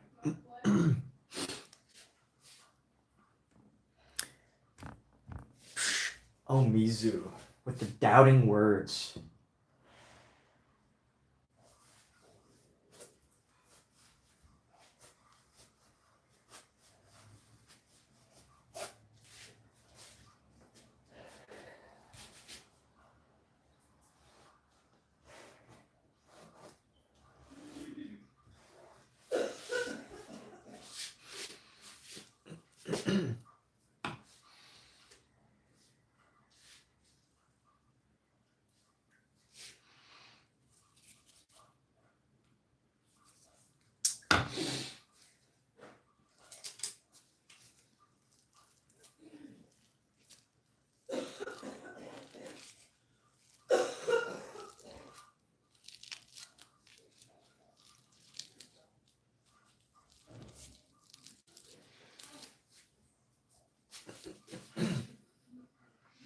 Let's find our white. Need white always. There should always be white on my palette.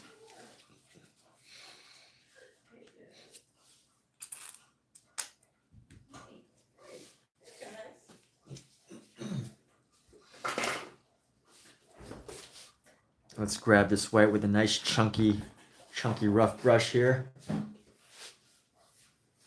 Just draw this right here. Get this really rough texture going in.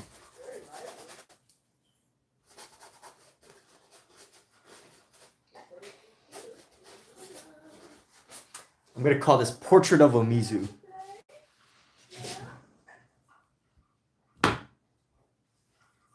Portrait of Kate P. Portrait of Kate and Omizu watching Emmett Ferguson paint. There's a joke right there, right? That's the name of this painting. That's what we're going to name this painting. Portrait of Kate and Omizu. But I don't want to name it after you guys watching me paint. Maybe it should be something like Portrait of Omizu and Kate telepathically getting Emmett to bend to their will.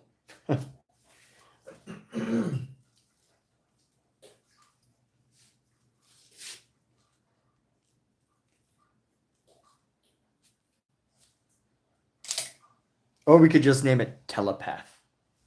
That would be edgy, right? Telepath. The telepaths.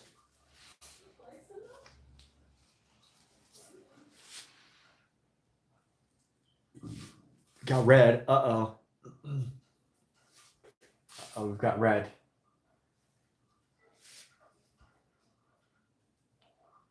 Do a little dab here.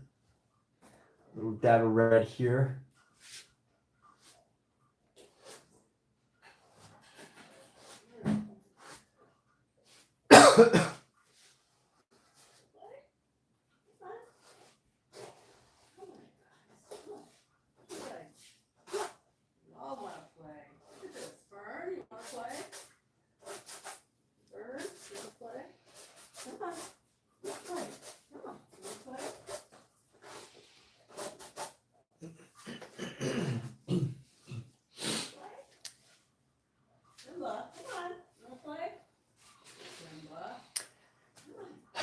You want to see Simba? I can show you after. I gotta paint though. Like I'm in the zone right now. I am like I'm actually thinking that it's gonna look actually pretty good. I don't know what it's gonna look like yet. I just have a feeling that it's gonna be good. You know, anyone ever get that feeling? It's just a feeling, you know.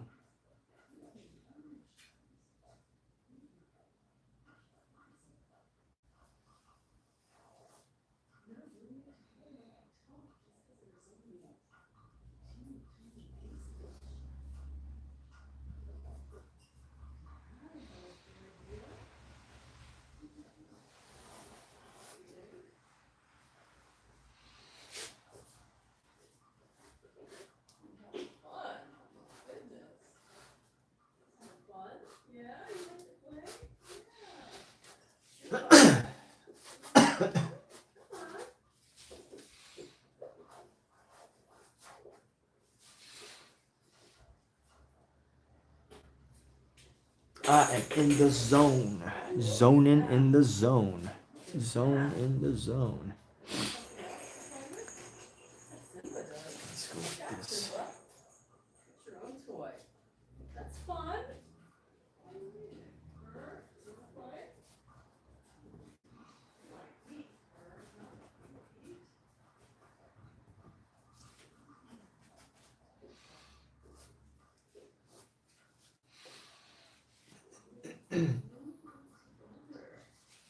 Bless me.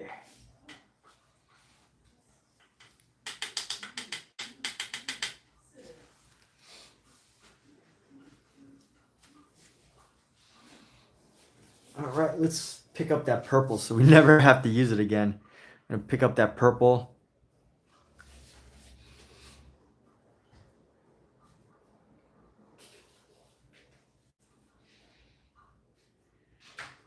Let's go bring in some more lines in here.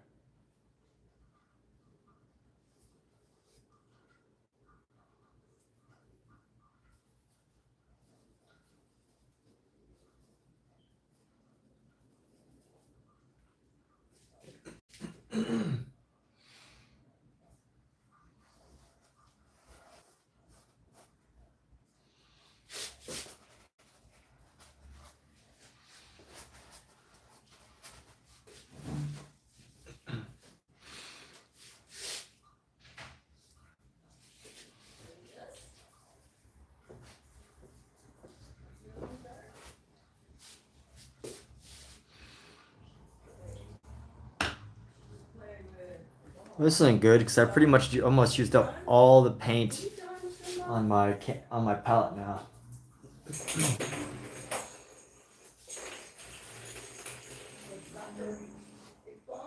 Every arrow, every painting needs an arrow to show people where to look. And then a big circle. And you need a big circle so that they can think that there's something there to look at. Is that a wolf? Yes. It is? You know what's funny is I think what's Jackson Pollock's famous painting? The first painting that got what's her name? What's the name of that famous female gallerist that discovered Jackson Pollock? Guggenheim, Peggy Guggenheim. Oh. The famous painting that convinced Peggy Guggenheim that Jackson Pollock was a genius. The name of that painting, I believe, was Wolf Mother.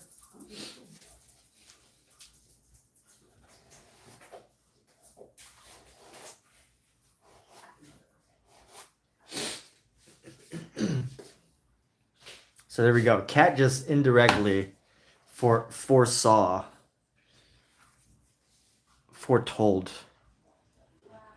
of the epicness of this painting.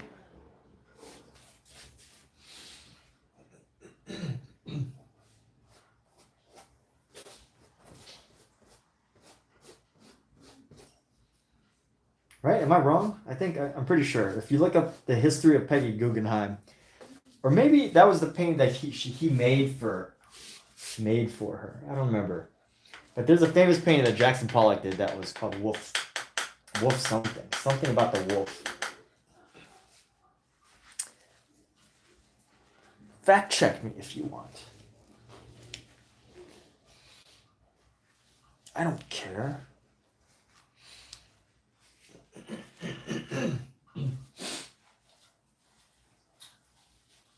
All right, let's do some sponge painting, shall we? I've had this sponge for a long time, but I haven't even used it.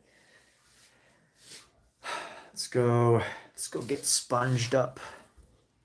The only thing I don't like about sponges is they actually soak up the paint a lot. No, I'm not gonna use. Should I use a sponge? Yes. My instinct tells me to use a sponge. The reason why I hesitated for a second to use a sponge is because what happens when I use a sponge is it just ends up kind of like messing up the paint in the space.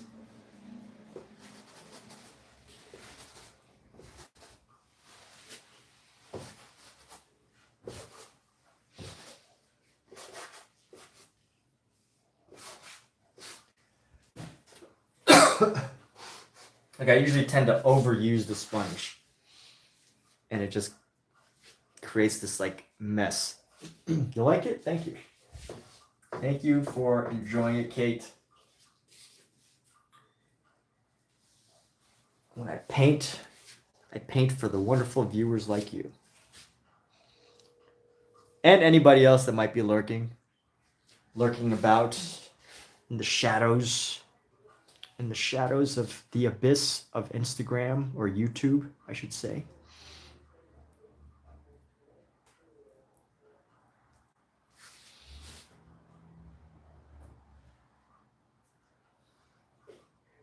Oh, okay, that's not good. So this color's starting to get kind of muddy. And I don't want that. I don't want this muddy color. So got to decide here what we're going to do with it.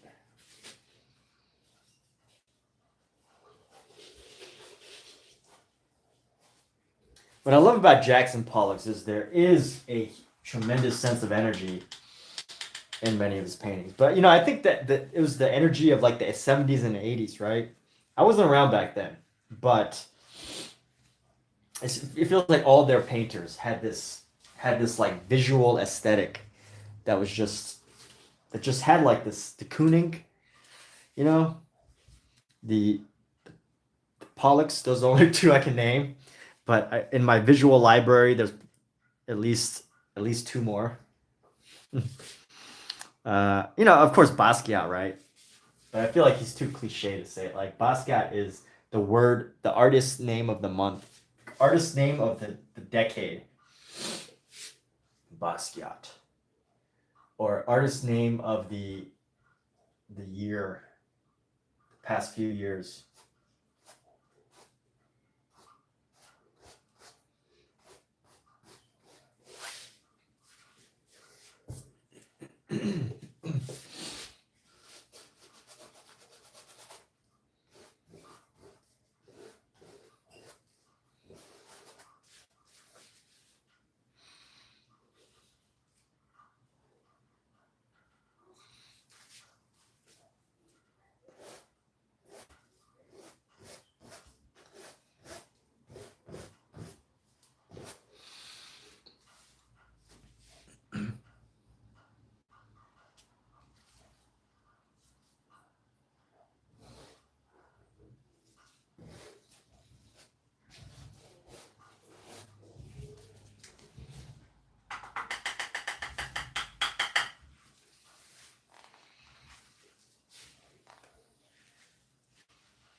All right, let's see.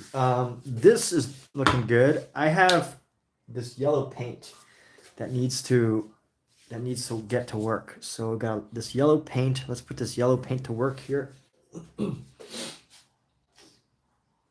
We always need arrows to draw people's attentions, even if it doesn't make sense. What do we need arrows for? People are constantly going to be paying attention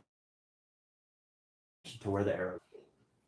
And what happens when it starts to direct people's eyes outward?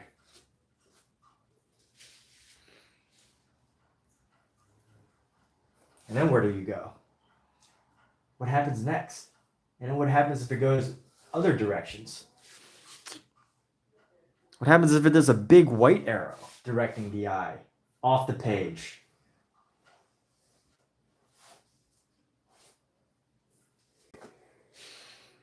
White is such a powerful color.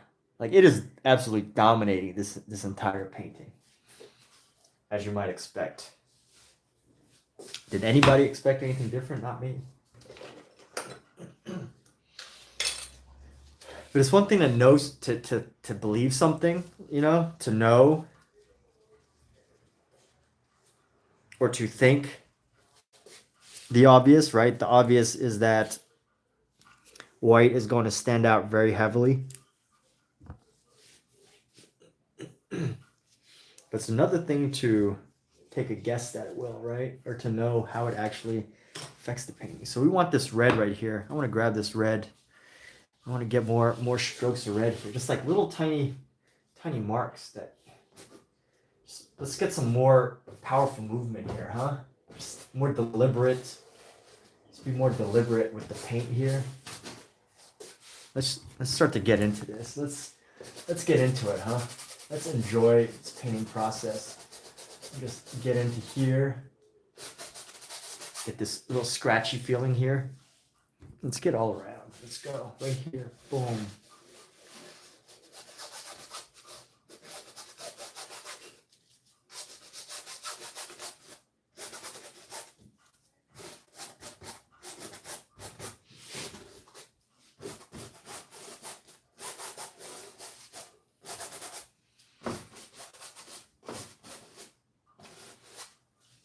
What's this feeling? Are we painting with passion right now? Stop belay. What are you saying? Stop belay. Stop belay. Stop belay.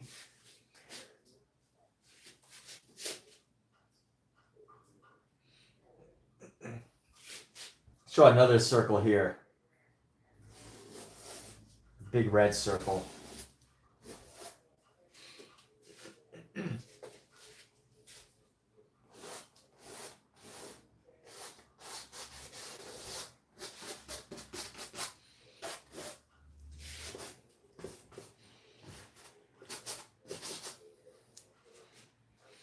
You know what we're gonna call this? To Soothe a Mind. There we go. I like that title. Something to either do with KP and Omizu. So KP OP. K-pop. Ooh, there we go. KPOP. KP Omizu Paints. K Preferred Omizu Paints. That's gonna be a reference. I'm gonna include the word K-pop. No, I don't know. I'm trying to think of a title. I love the irony that this is such a crazy painting, but it could possibly soothe the mind. That's what I learned from the movie To Soothe the Mockingbird. There you go. Is that I feel like there's a reference there to the book to Cage a Mockingbird or to Kill a Mockingbird, but I don't really know exactly what you're getting at with To Soothe the Mockingbird. But that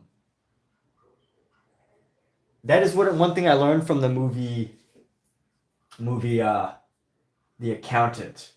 And in the movie The Accountant, Ben Affleck plays this character who is on the autistic scale, the scale of autism. I don't know the exact term for what he had, but he was a savant, an autistic savant. I think that's what his character generally was. And in this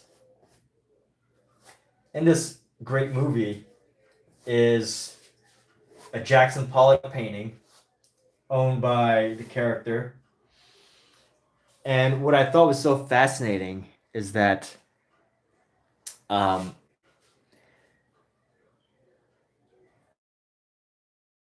the movie was in order to relax this the character Ben Affleck's character in order to relax who he had like this thing where too much noise or like too much activity could be really distracting to him or something like that, right? He had this thing. I didn't really know exactly whether it was a good thing or bad thing for him, but looking at a Jackson Pollock painting somehow relaxed him. And what I think is interesting is, to me, looking at a Jackson Pollock painting, it's anything but relaxing because it's all these splashes of color and just chaos and action expressionism, right? Jackson Pollock's style of painting that he came up with. And I thought that was a really interesting movie concept, that introducing this idea that this art that most people see as chaotic, expressive action could somehow be soothing to another human being. And I really like that idea. I thought that was really interesting because it really shows how wide and different the human mind can be. Where's my burnt sienna? I don't have any more burnt sienna ready to go, I don't think.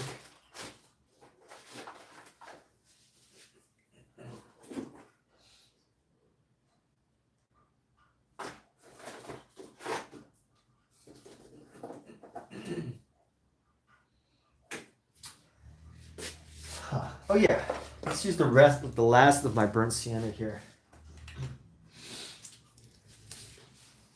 The last of the burnt sienna. If I could squeeze it out. I don't know if I could squeeze it all out.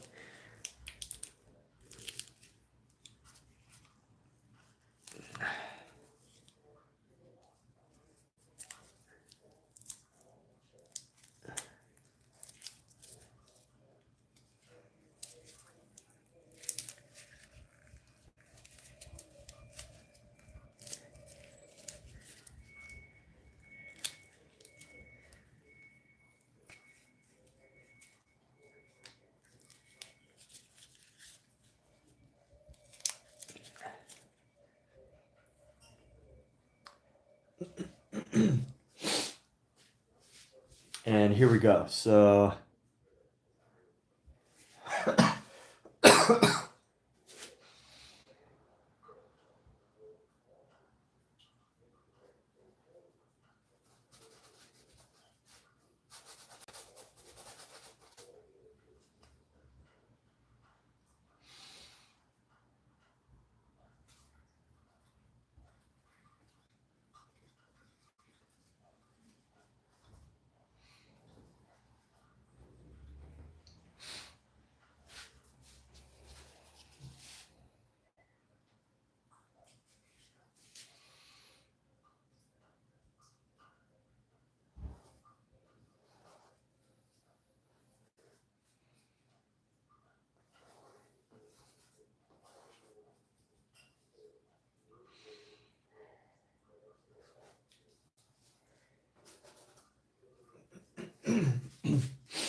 Are you saying I should use the yellow paint? I don't have any more. Oh yeah, I do have some yellow paint left.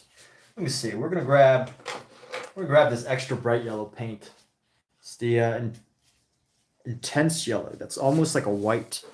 I'm gonna actually use some of this. One thing that's also interesting to think about is like how many pigments are available to me versus how many pigments were available to some of the artists of Christmas past. Because I really do have access to like hundreds more different colors than any other artist that has ever lived prior to like 20 years ago, you know? I'm gonna write the letter X. The letter X is always edgy. I want letter X in random places. Let's take our yellow here. I'm just gonna stick with this edge motif, this cornery motif.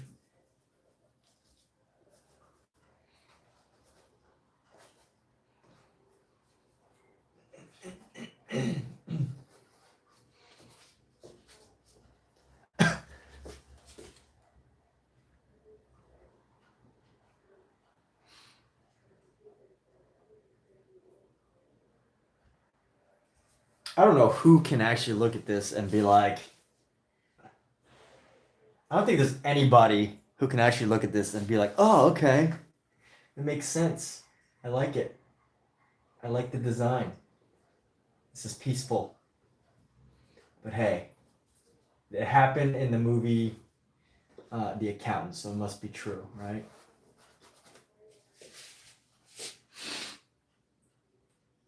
If it happened in the movie, it must be true.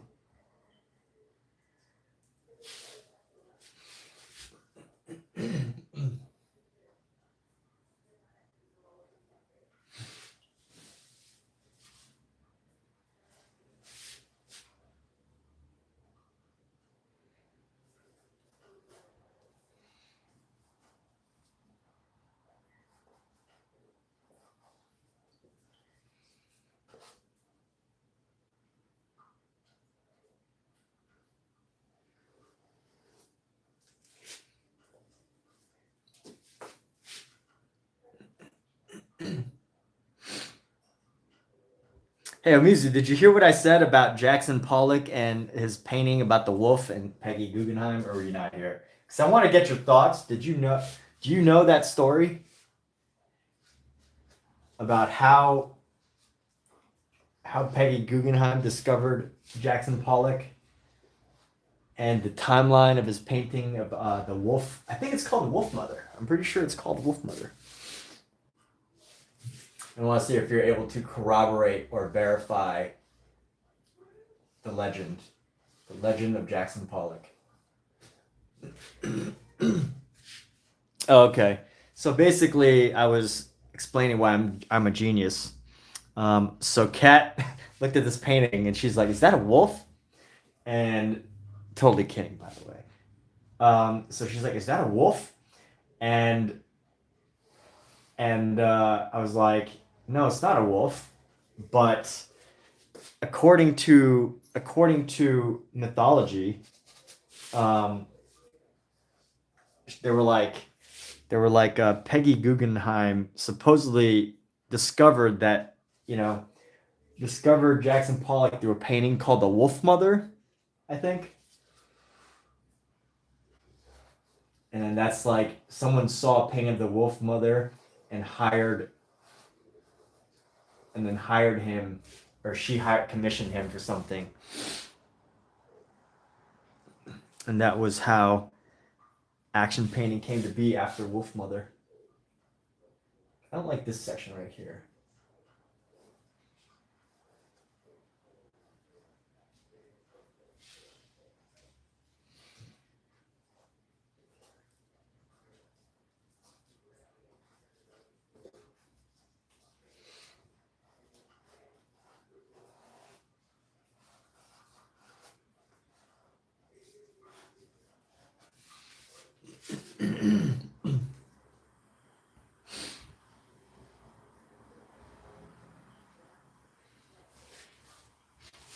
You know, I'm actually gonna add one more thing, and then we're gonna start wrapping this up here.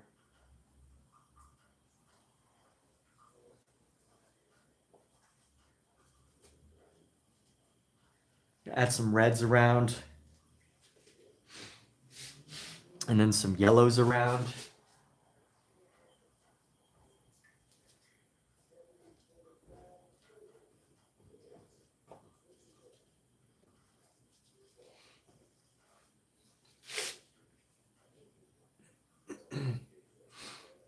And we're gonna wrap this up. That's it. We're done for the night. We're done painting for today.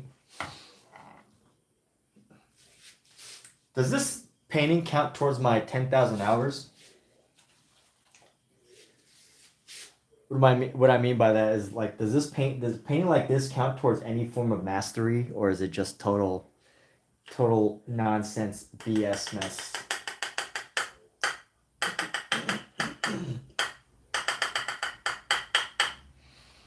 Well, Mizu's gonna look it up. I thought the only reason why I asked him Mizu is because I thought you might know.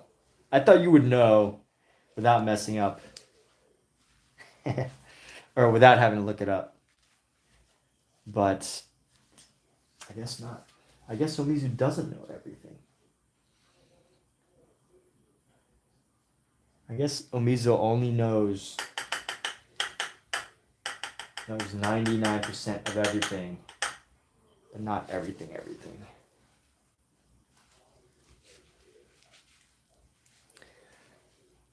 So Kate.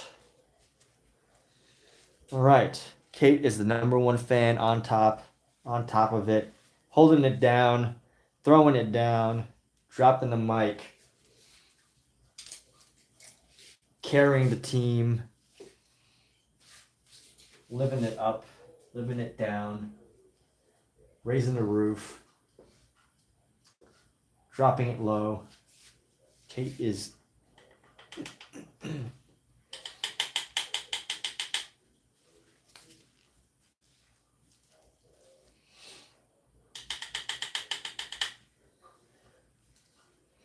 So we're gonna start wrapping it up now. Goodbye, Kate. Good night. Good night, Omizu. And then some other people contributed. Weezer. Yes, Weezer. Thank you for the gifts. Thank you, Weezer, for the wonderful gifts. Contributed to this live stream and really got us off to a great start in this live stream, because without his contribution, we would have no gifts.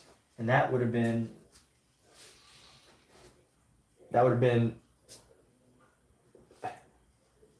much sadder, knowing only, in context, right? Knowing that he did give us gifts, knowing that we got some.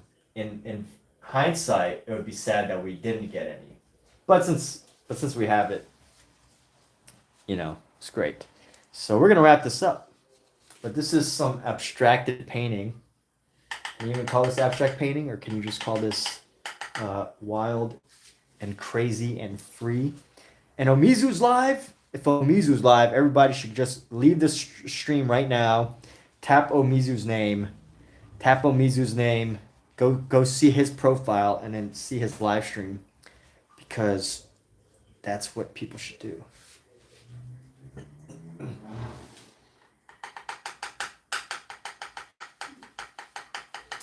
I'm gonna name this, and it's gonna be a reference to Omizu Paints and Kate. And this is gonna be called telepathic K-pop. And I'd like to put Weezer, give a reference to Weezer as a thank you, but I can't use their name because that'll get me copyright issues. So, telepathic K-pop.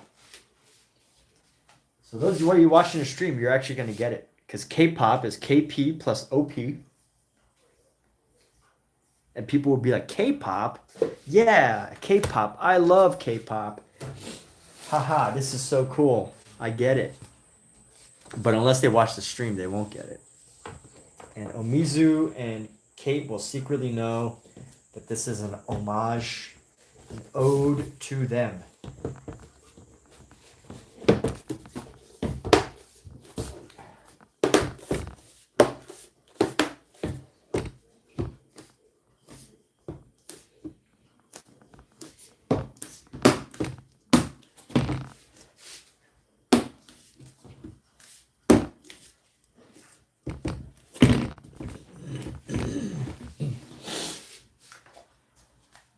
But I still need a few seconds to close things up. Kate's pulling your leg. Why is she pulling your leg, man? Why is your leg anywhere near Kate?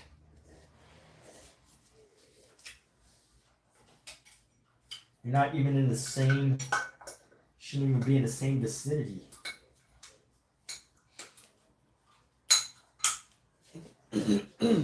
All right, let's wrap this up. We're done. We're done for now. K-pop Demon Hunters. I heard that was good, but I haven't watched it. Done for now. Good night, everybody. Take care. Thank you for being here. Thanks for the support, reviews, gifts, anything, everything, and good night. And just joining the conversation. That's awesome, right? To be able to engage in the conversations here. All right. Bye, everyone.